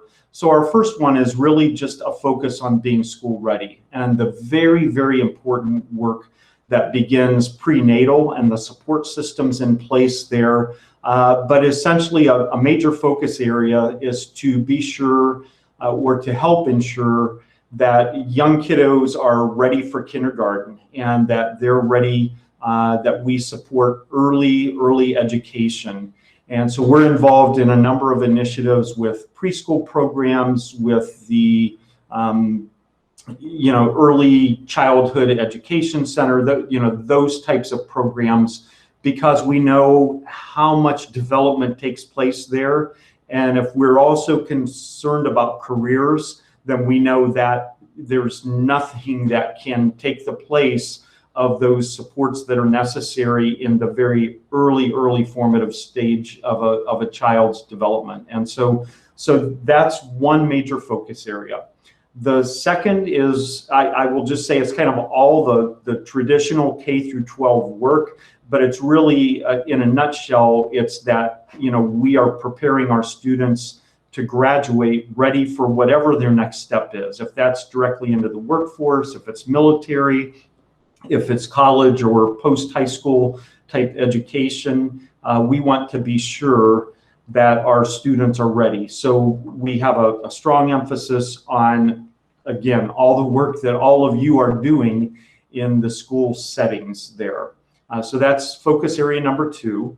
The third area is we really are looking at both degree and credential attainment. They're the different pathways that I think have kind of changed the landscape a bit of, what our students experience over the past several years. And again, all of you are in the middle of that work.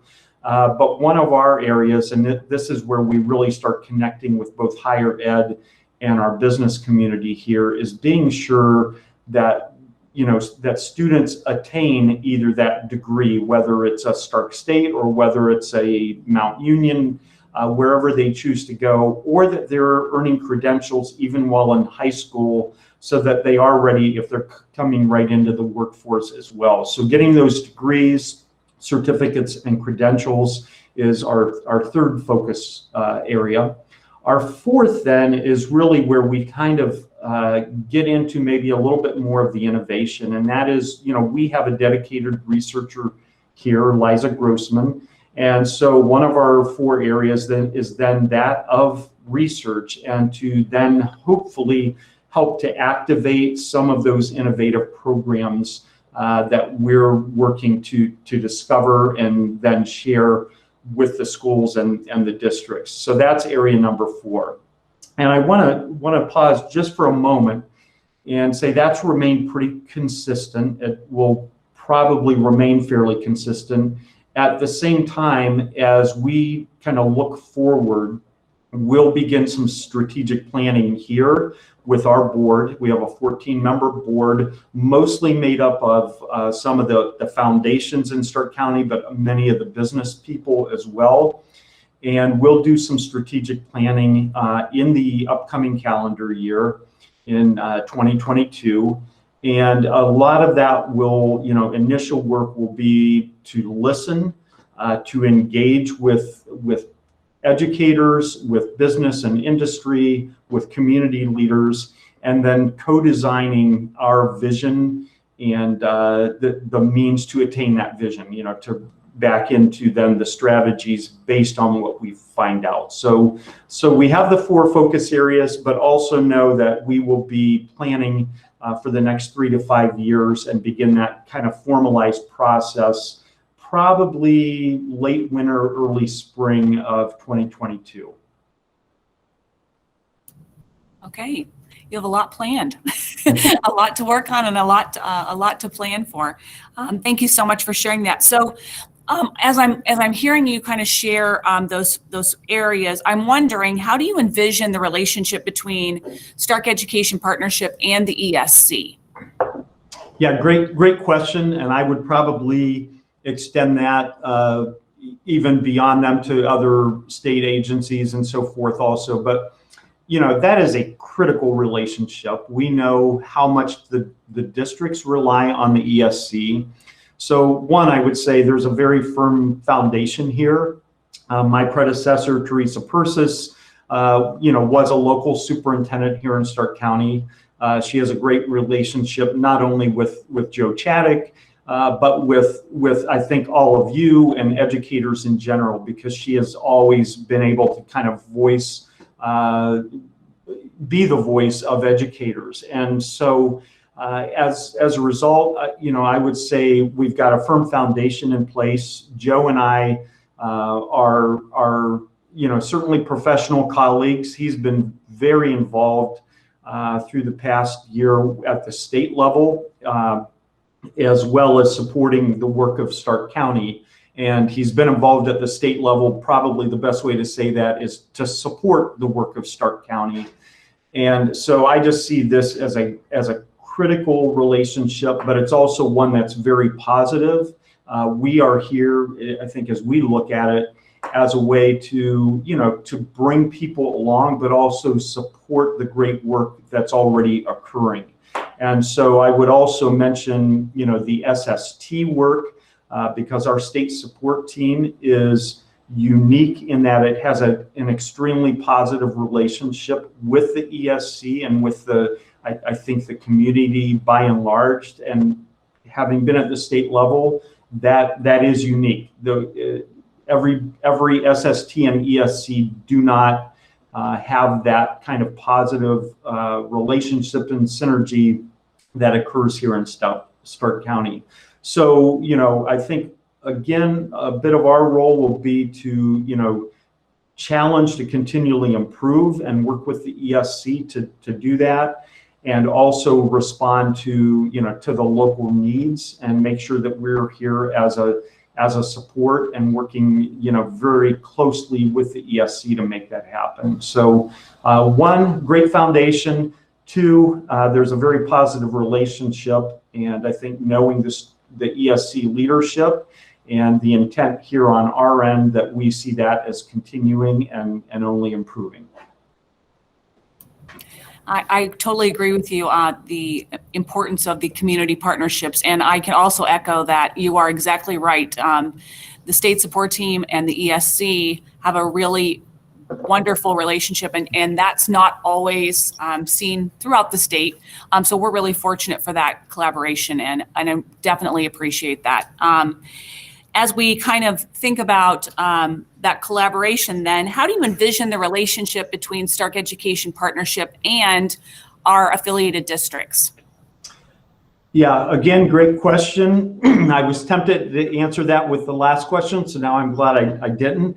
But I see that this is, we all know, it's where the real work gets done. It's in the classroom. It's at the building level. We know how very, very important building principles are to this work.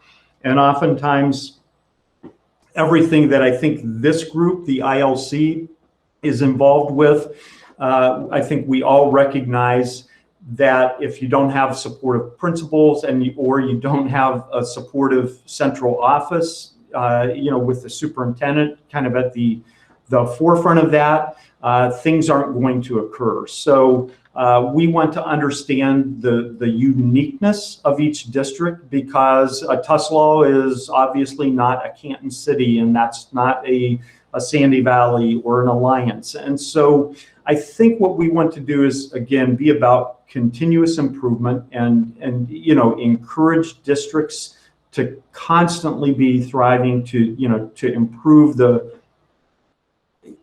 basically that day-to-day process of education and what that looks like in each and every classroom. And while doing that, be sure that we understand there's not a template, kind of a one-size-fits-all because of the unique aspects of each district throughout the county. But again, I would emphasize, the great respect we have for the work that's being accomplished. And hopefully we will continue to be seen as a partner in that work where it makes sense. We also don't want to be intrusive in any way. Hopefully we're there to offer solutions and to offer encouragement. And, if we are trying to, in a sense, move the system along in a way, then hopefully we do that in a manner where we're bringing solutions and not bringing, some type of mandate without supports behind it. And so I think that's really our role, is to be supportive and encouraging of the districts. And I'm actually really, really looking forward to meeting with the superintendents, and then at some point, hopefully being in front of some of the principals and in front of all of you in person as well, because you're leading so much of that work at the district level. I totally agree with you. We have, having been part of numerous districts here in Stark County, and then coming back to Stark County in this capacity, I am just continuously impressed by the leadership here and just the willingness for people to collaborate to improve outcomes for students in the greater Stark County area. So I would echo that as well. Appreciate you sharing that. And I just thought maybe it would be good. Do you have any final thoughts or anything else you'd like to share with the group before we wrap up this session? Well, I could share all kinds of things. I'll save you the personal stories or anything else. What I will say is, moving forward, what I'll be definitely seeking feedback from this group, probably through you, Janelle, and how to best proceed with any innovation, with latest research. And as this group, you are the influencers and can continue to help kind of grow and improve the education system here in Stark County. I see this as an extremely critical group to stay engaged with. And so I look to developing kind of a bit of a relationship with this group, and I will be running that through you. And I just, again, want to say thank you for all of the great work that's being done here. It was actually one of the reasons that I wanted to come back into this position where it was so attractive was, one, Stark County has given so very, very much to me through my own education, but also as an educator, as an education leader here, and knowing how collaborative this county is and how many great initiatives are happening for the benefit of children, of our students. This was a very attractive position and kind of a very easy yes when it was offered to me. So again, that obviously, the credit goes to all of you. And I just want to be sure that you know how very much I respect the work that you're all doing, and looking forward to engaging with you. So again, thanks so much for just a few minutes today to be able to share a bit. Thank you so much, Dr. Richard, for joining us. And we're just excited for the continued partnership. We're excited you're on board. Absolutely love Teresa Purses, and we're excited to begin this transition working with you, and just for continued collaboration with the ESC and then also with our district. So appreciate you taking time out of your busy schedule to join us today. Thank you. Have a great day. Thank you. All right. All right, we're going to go ahead and transition right now to the next part of our meeting. We'll hear some more curriculum updates, and right now we are going to hear from Amanda Nickerson with some literacy updates. Good morning, everybody. I'm going to just spend the next couple minutes providing some clarification around the term structured literacy. I would like to share a little October recap from our first Regional Literacy Network meeting, and then I'm also going to share a couple of resources with you this morning. So we all know that structured literacy has kind of surfaced and come to the top of our conversations because of House Bill 436. And again, I just wanted to take a moment to clarify the term to ensure that we're all clear on what this instructional approach really entails. So structured literacy, by definition, is a systematic, cumulative, explicit, and diagnostic approach to teaching phonology and phonemic awareness, sound symbol association, which we might think about as basic phonics, syllable instruction, which we might think about as advanced phonics, morphology, syntax, and semantics. And the components reflect a changing emphasis across grade level bands, and they also reflect specific student needs. As you'll notice with the graphics on this slide, structured literacy instruction is organized to follow a logical order of language, beginning with the easiest and most basic skills and concepts, and then progressing methodically to more difficult skills and concepts, with each successive step based on previously learned skills and concepts, following a defined scope and sequence, essentially. All content must be automatized to free working memory and direct cognitive resources toward increasingly more strategic comprehension and expression. So that is a special consideration as we consider the importance of structured literacy. And in addition, structured literacy requires the deliberate teaching of critical content with continuous student-teacher interactions. And really, this is informed by careful and continuous assessment. And so we're going to continue to deepen our understanding over time, but that's kind of an overview of the structure. I think that something that helps us to unpack this and explain why this approach is particularly beneficial is illustrated by these two graphics on the slide. Because again, structured literacy reflects the layers of language. And this graphic on the left is a linguistic representation of language. And it really shows how language is like an onion, basically, that it has many layers that can be conceptualized as concentric circles. And at the very center, we have the nucleus of language, which are those speech sounds and those phonemes that make up our speech. And then you can see as it goes out that that's really undergirding what we know about morphology and words, and then what we understand about syntax, so how we construct phrases and sentences. And then upon all of that, we build the literal meaning of those phrases and sentences. And of course, then that is wrapped up in the meaning and context of discourse. What I really like about this is when we put it next to this graphic from Ohio's plan to raise literacy achievement, we can see this as a way to think critically about language and literacy development from birth through grade 12, and how that can enable us to reflect upon those multiple layers that interact within oral and written language across that language and literacy continuum on the right. So this is still kind of a bird's eye view, but as we move forward with this work, these models will help us to think about how we can tackle some common challenges together. On this next slide, I just wanted to point out a couple of resources to you. As we await further guidance, we'd like to provide some links to resources that can provide some further clarification around the term structured literacy. I've shared a couple of these in the past, but I thought it might be helpful to have them in one place. So as you investigate these links, we just encourage you to consider the range of educators and professionals within your districts who may benefit from each respective resource so that you might use them strategically with your people. And then at this time, there is no further guidance regarding House Bill 436, but I did want to draw your attention to the fact that the September 28th Ohio Dyslexia Committee meeting minutes have been released and posted on ODE's website. So I've linked those directly within this slide for your convenience. Again, there's nothing formal here. There's no specific guidance necessarily, but I think it's helpful to read them and kind of skim what they've talked about to kind of know where they're at in the process. And so I hope you find that helpful.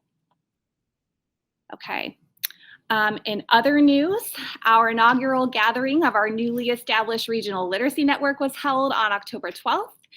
This birth through grade 12 network is open to all of our Region 9 districts and our early learning programs.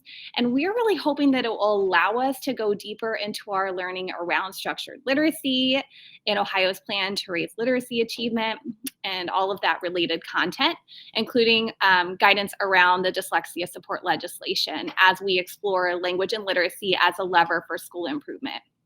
So this opportunity also provides a space for emerging communities of practice to not only support all learners, but also to support all adults who have roles and responsibilities in our students' literacy development. So no matter where you are in your journey with structured literacy as individuals or as districts, we hope that you'll find this network beneficial.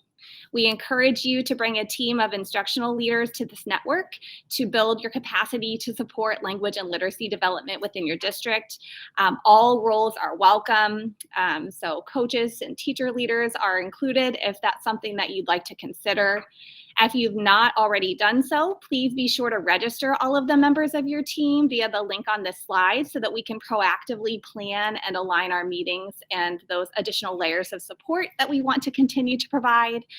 And also on this slide, you'll notice that we've provided access to the slides from our first meeting, as well as a link to the SST9 Regional Literacy Supports website, which provides further information about professional learning opportunities and additional network supports provided by the members of our Regional Literacy Support Team and our state level partners.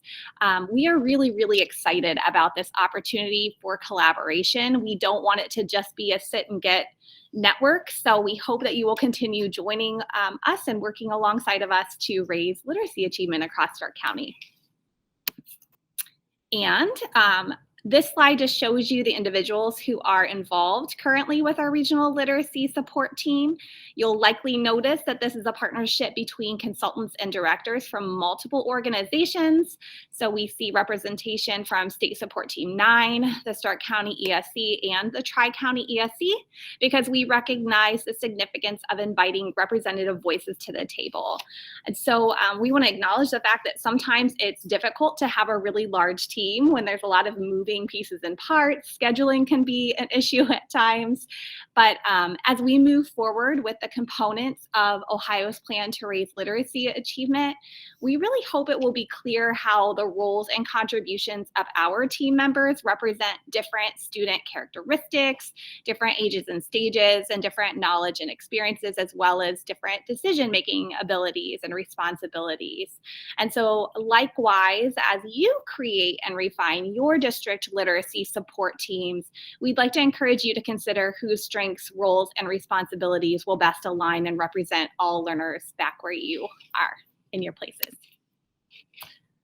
Okay, and at this time, I'd just like to shift towards sharing a few resources with you.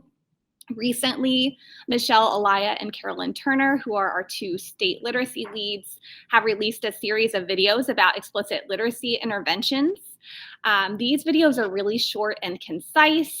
I think that they are great because they can be used flexibly within your districts, possibly in TBTs or in other group settings like that. So you can decide how to best use those, and you would be able to access them, again, directly using the links on this slide. And then this is just another collection of webinars that may be of interest. The company Core has put together a series of dyslexia webinars by various experts such as Louisa Motes, Jan Hasbrook, and Michelle Hosp. So my hope is that they'll help deepen understandings about dyslexia and to cultivate a common language about dyslexia as we lay the foundation for forthcoming legislative requirements. And then finally, just as another resource that you could tap into, I wanted to share or draw your attention to a podcast with Dr. Nadine Gabb, who is at Harvard. And this is entitled Dyslexia and Developmental Trajectory. So essentially, in this episode, Dr. Gabb will provide further insight into developmental trajectories as they relate to early intervention for at-risk students, including students with dyslexia. She differentiates between early diagnosis of dyslexia versus early identification of at-risk students, which is a really important distinction and really timely for us, considering where we're at this point in time with our own legislation and our work. Dr. Gabb also emphasizes the ways that educators can ensure that all students experience the joy of learning to read. We want them first to be able to access the print, and then we want them to enjoy it, right? And to become continually more strategic about those processes. So this is a great webinar. And as we continue kind of in our holding pattern, I sincerely hope that you'll find useful resources to continue to build a strong foundation to build upon once we have that dyslexia guidebook in our hands. So as always, please feel free to reach out to our literacy team and myself included as needs arise. And I just want to thank you for your time, your attention, and your commitment to doing this work together. So thank you. Have a great day. Thank you so much, Amanda. Appreciate the collaboration and just the information that you were able to share. Love that SST 9 and the ESC are partnering together to provide the most timely updates from ODE and the work around the dyslexia legislation and next steps. Just a heads up that in March, we will tentatively, right now we're planning to have the dyslexia administrator from ODE as well as a committee member joining us for the March ILC meeting. So we look forward to hearing more from them. We're gathering questions from you in the region and sharing those with our friends at ODE to help provide them with information to hear what you are requesting at the district level and wondering about at the district level, because chances are if you're asking those questions, there are multiple districts throughout the state that are also asking those questions. So just wanted to provide you with an update on that as well. Thanks again, Amanda. Next up, we're going to turn to Christine Farrell, who will provide us with some math updates. Good morning, everybody. It's nice to be here with you again. I have a couple things that I would like to address with you today. The first being some new information coming out around the high school mathematics pathways, and then some professional learning opportunities. So let's start with Ohio's high school math pathways. I was on a call recently with ODE where they were kind of describing some of the things that were going on, and some of you are already involved in this, but I wanted to just update a little bit about what is going on to make sure we're all kind of in the same area with this. So if you are in the curriculum office, you definitely need to know this information, but it's also going to be important for principals and counselors at the middle school and high school level, as well as the math teachers, because this is going to be a collaborative effort around Algebra 2 equivalency. And so as we begin to think about the job landscape, when ODE was talking about this, they really were trying to use this as part of their why. So when you see the next couple slides, I'm not going to go in depth, but you will see where they're starting to look at the outlook of the fastest growing occupations. So on the next couple slides, you'll see two that they have highlighted about how fast they're growing and the median pay as well. So you can see there's information security analysts, statisticians, and then operations research analysts and software developers and applications. And then on the next slide, you will also notice that there are the top 10 emerging jobs as well as the top 10 declining. And as a mathematician, if you are one who notices trends and patterns, you will start to notice the change in the vocabulary of these jobs and what it is, the skills that students are going to need as they move forward with this. So as the other part of the why that ODE liked to talk about was that Algebra 2 was serving two purposes simultaneously. It was providing a graduation requirement, and it was also in preparation for pre-calculus. The problem was that it was not meeting the needs of all students. And there was a lack of coherence between high school courses and some of the college math that students needed for their particular area of study. And so the workforce was realizing that students needed reasoning skills to be successful, and that always wasn't available when students were taking Algebra 2. So when we consider why Algebra 2 was put into place, there's a look at equity, and providing that for everybody was promoting equity, because we had more students than ever before that had access to the learning and the thinking surrounding Algebra 2. However, it was a roadblock for others who didn't need that content in Algebra 2 for their future and therefore for their careers. And so all students need that level of thinking and reasoning required by Algebra 2, but all students did not need the content that was in there. So when we look ahead to, kind of what ODE is looking at, you can go ahead and move a couple slides. There we go. When ODE is looking at the equivalence language of the Algebra 2 equivalence, they really wanted to leverage that word and provide more guidance to districts around what it meant to be equivalent to Algebra 2. And so when you look at the next slide, it wasn't about equivalent content, but it was about that equivalent thinking and reasoning skills. And they used secondary educators as well as post-secondary math faculty to come together to kind of help create the basis of those courses. The next slide is one that is really going to be a key moving forward. And I will say, as of today, this is the information that ODE is putting out. And if you look at the top two lines in this graphic, the top one is the regular path that most districts and students promote when it comes to working through Algebra 2 and getting to calculus. But now it's showing the options, especially if counselors are trying to help students realize, maybe what course would be best for them with the skills that they need moving forward. On the bottom, you'll see that it says majors that require calculus. So as counselors are helping students plan for their high school careers and then moving forward into college, if the kids are interested in one of those, then yeah, they're going to stay on that traditional pathway. However, if they don't need that information, you can see they're going down to no, they can take an Algebra 2 equivalency course. And then if they change their mind and go, oh yeah, I understand it now, I'm changing my mind, I want to do this, they can then move on into Algebra 2 and continue on with pre-calculus and calculus.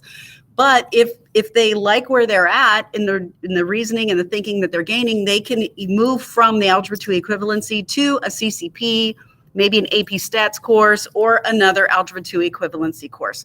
So moving forward, this is probably going to be a pretty important graphic to help students and parents understand the paths that students can take. And then when we look at the next slide, this is actually ODE providing a description of the courses that are available right now that are going to be that Algebra 2 equivalent, as well as the potential careers where students may need to move into this course. So you can see from the top down, it's either the Algebra 1 geometry or Math 1, Math 2 pathway moves them down into that center where the Algebra 2 equivalency is. And there are 5 options there now for students. So there's the statistics and probability, there's the data science foundations, the discrete math and computer science, quantitative reasoning, as well as then the Algebra 2 and pre-calculus and calc. So as you come from the center, you can move out or you can move around inside there. So moving forward, again, this is going to be an important graphic to help understand what courses are available and where students can go. But note that districts don't have to offer all of these courses. These are just ones that they are suggesting that are possibilities. So you can offer one or more of those courses in addition to the Algebra 2. So that's something that you're going to need to decide at the district level. And as you're deciding that, on the next slide, there is a description of what those courses are. So based on student needs, what you're finding out from them, it might help you to decide which area that your district may wish to go towards. But this would give all students a different possibility or more opportunities to take different courses and still get to that college and career ready. Looking at the timeline, last fall, ODE started developing courses, and this fall they are actually launching the initiative on their website. And some of you are actually already involved in this pilot between either the quantitative reasoning or the data science foundation courses. So some of you are already involved in that. And then next year, schools are going to implement these pathways in the Algebra 2 equivalency courses. They're also going to start the computer science and discrete math pilot. So if you're interested in piloting that, that's coming up next year. And then the quantitative reasoning and data science foundation pilots are going to expand in full phases across the state. Now, as we look forward with this, there's going to be a lot of different kinds of combinations and tools that are conversations with parents that are needed and some toolkits. So the Department of Education is currently working on developing some of those toolkits for counselors, administrators, parents, and for teachers. If we have new courses, we are going to need some new standards. So those documents are going to be forthcoming. They are working on them right now. And so they should be available here sometime in the near future as they get developed. One question that ODE tends to get often when they're talking about these new pathways is how does it affect the ACT? And so they have some specific work groups that they have formed to work on guidance surrounding the new courses and the standard documents and how they align to the ACT and how that might affect their score. And so they are keeping ACT and SAT in the front of their mind when they're designing these courses to make sure they're not overlooking any key items that are needed for students to score well on the ACT. And so they have put out the blueprint, and you'll see that on the next slide there. And they are very open to saying they don't have a lot of data around this yet. So they're going to be collecting it over the next few years as students are taking these Algebra 2 equivalency courses. But when looking at the blueprint, almost 50% of the test, 40 to 43% is about integrating those essential skills, which are those topics that are learned before 8th grade, but using higher complexity. And then you'll see where it says preparing for higher mathematics, those 5 areas there make up the rest of the test. So as their group did an analysis, most ACT standards are in that 28 to 32 range with just courses that are below Algebra 2. So they feel fairly confident that this will not make a huge impact, but they are going to take a look at that over the next few years to make sure that they're meeting the requirements there.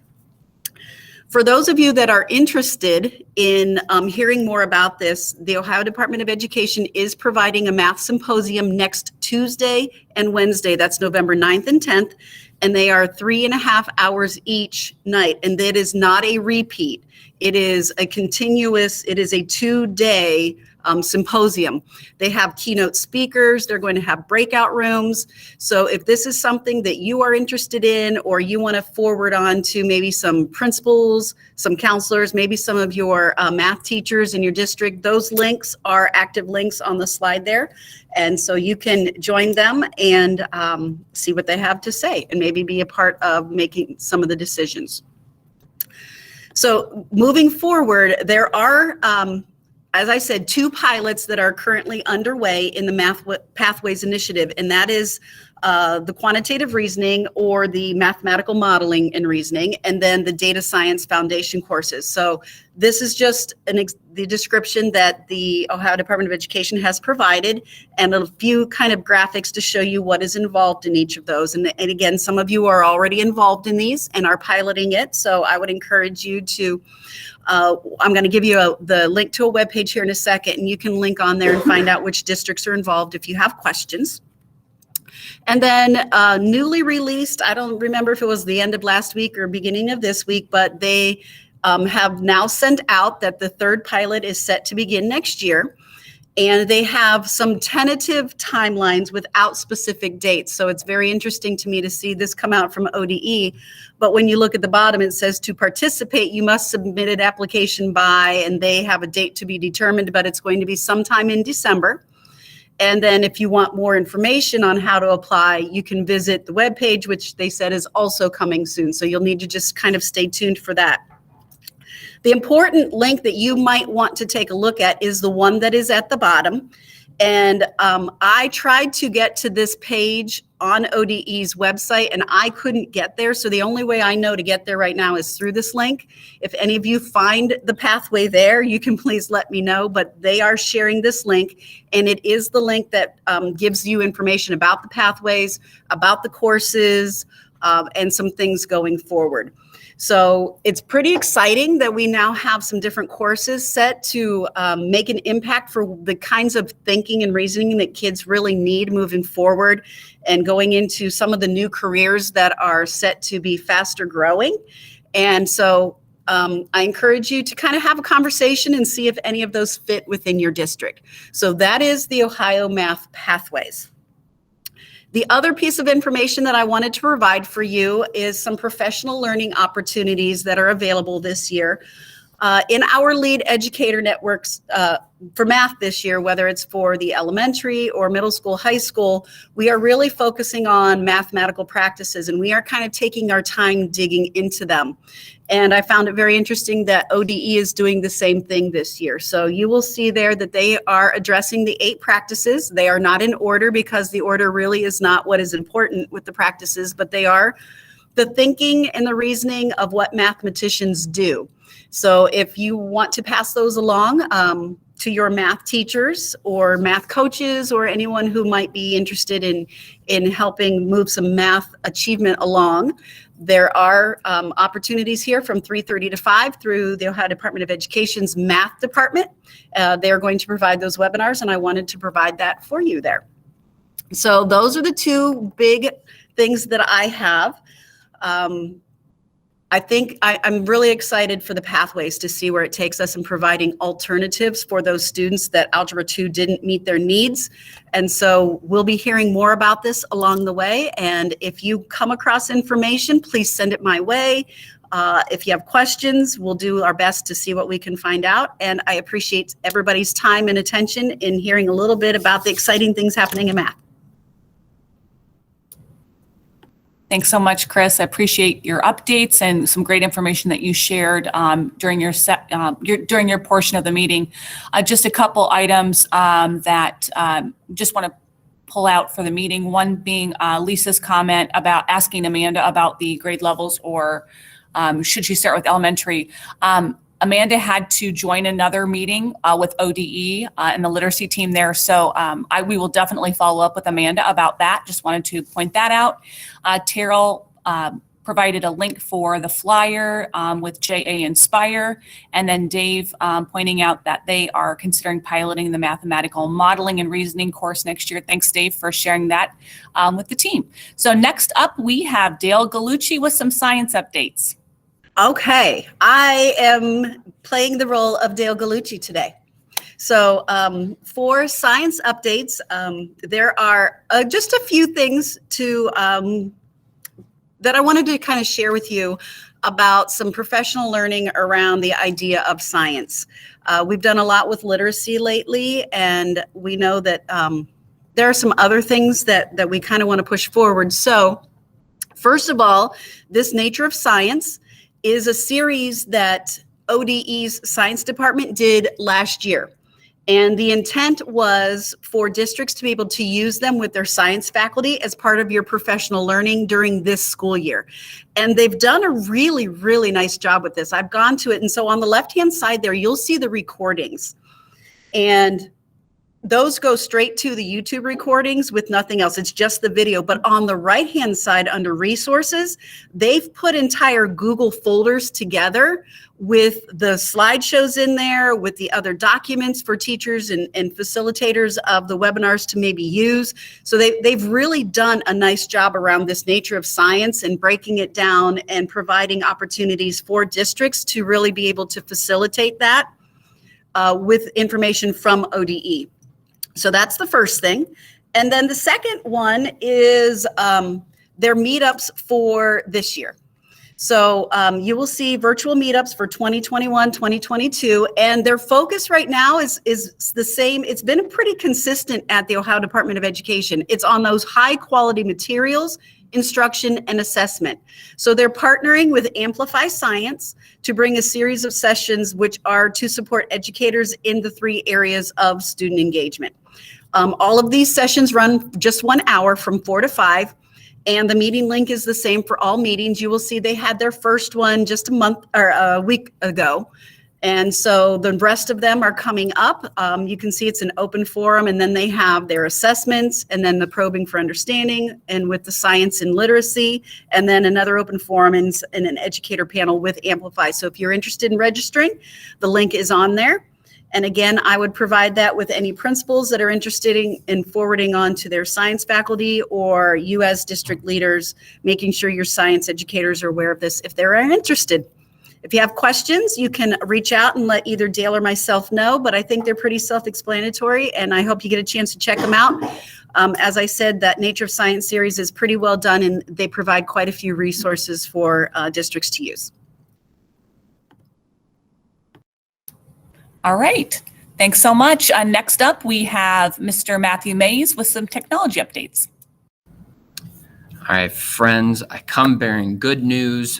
There is a League of Technological Superheroes that was made known to me last month, and then I don't really know why, but they asked me to help lead that group as well. So it's like being told that the Avengers exist and then being given Captain America's shield. So it is a daunting task. But all of my technological heroes are a part of this group.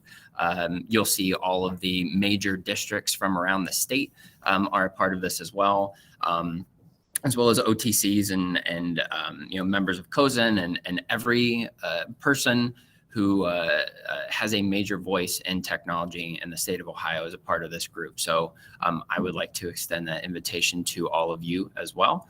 If there is a technological director or, depending on what you may call it in your district, whoever is leading the charge for technology for your school district, we would love to have them be a part of this group. It's really great, much different than a lot of other virtual groups that I've been a part of, where we kind of pose questions and then just sit back and let all the members of the conversation kind of take over from there. So branches off into a bunch of different directions, so far as like which products to buy into, more of like the IT side of things. So how do you navigate certain tasks within your district? And then also the educational side of technology, which is primarily why I'm a part of that leadership group too. So if you click on that link there, the member landing page, you'll get some more information, and I would love to see all of our member districts be a part of that group. All right. Thanks so much, Matt. Appreciate that. Next up, we have Dana Weber with some English learner updates. So, hello, everybody. Thank you. Saved the best for last. I wanted to start with some new, there's a new, so this first site here, this state funding for ELs, this is a link to ODE's webpage.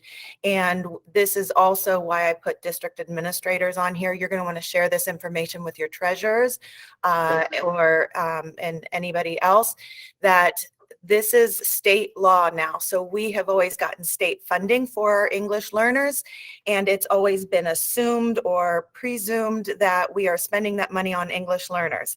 It is now state law that all that money that we are allocated per state funding, this is separate from Title III, our federal money, that needs to be spent on English learners.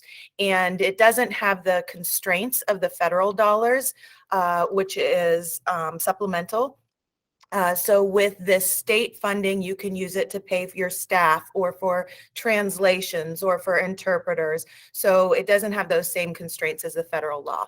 So I wanted to put that link in there for you to share with your treasurers to make sure that that funding is spent on English learner supports and services. The other piece there, the window is opening up for paper orders for OELPA. Our OELPA testing window this year, that's our annual assessment for English learners, is January 31st through March 25th. But the time to order paper assessments is now between the 15th and 19th. Paper assessments are only for students who are on IEPs, and it's stated in their IEP that they should have a paper assessment, or for students with religious purposes or whatever, that they don't use technology. So it's only a small percentage of our students that would get this, but that window is open. And so that will give you the pre-label IDs to return the assessments and everything. It will open up again when the testing window opens, but you won't have those pre-label IDs at that point. So please share that with your testing coordinators, and that information needs to be entered into TIDE. And the other piece that I wanted to share with you is about our next English learner lead teacher meeting. And I don't typically share, what we're doing in this format for these meetings, but we have had a total influx of unaccompanied youth. Those are students coming here at high school level, entering our schools with interrupted formal education that have extreme trauma, that they have experienced the trauma pre-migration, during migration, post-migration. So we have a lot of these students this year, and some of your teachers are calling me on a weekly basis, not sure what to do to help these kids because of the trauma that they're experiencing. Not necessarily leaving the kids' problems at school. They're taking it home, absorbing it. And so our teachers are having a tough time also with they're absorbing the students' trauma. And so for our next meeting we have coming up November 18th, I have Robin Chancer, who's a coordinator of counselor and social work programs at Immigrant Worker Project. And so she is a therapist who works with students and coordinates other therapists to work with our bilingual students who have experienced trauma. She spent a lot of time in Guatemala, and now she's working with our population there. She also is working with a lot of our new immigrant families in our area.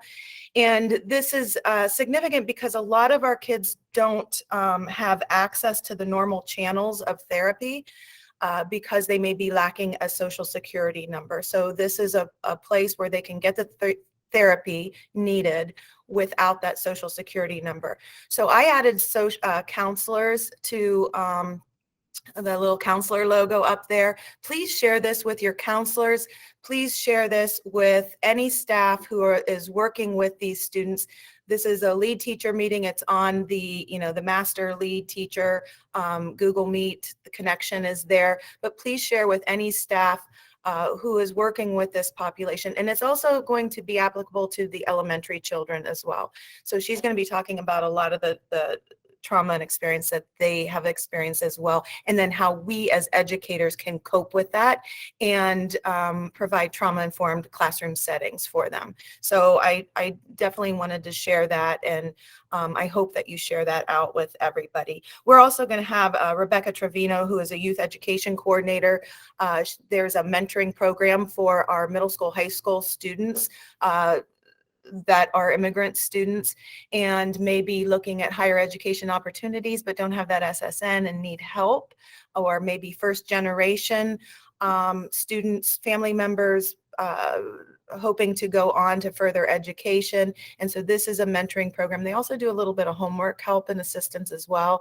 So I'm really excited about this next meeting. We're kind of veering away from our traditional instructional piece for this, but this is because of everything that's been coming up in our districts. So just wanted to share that. Thank you.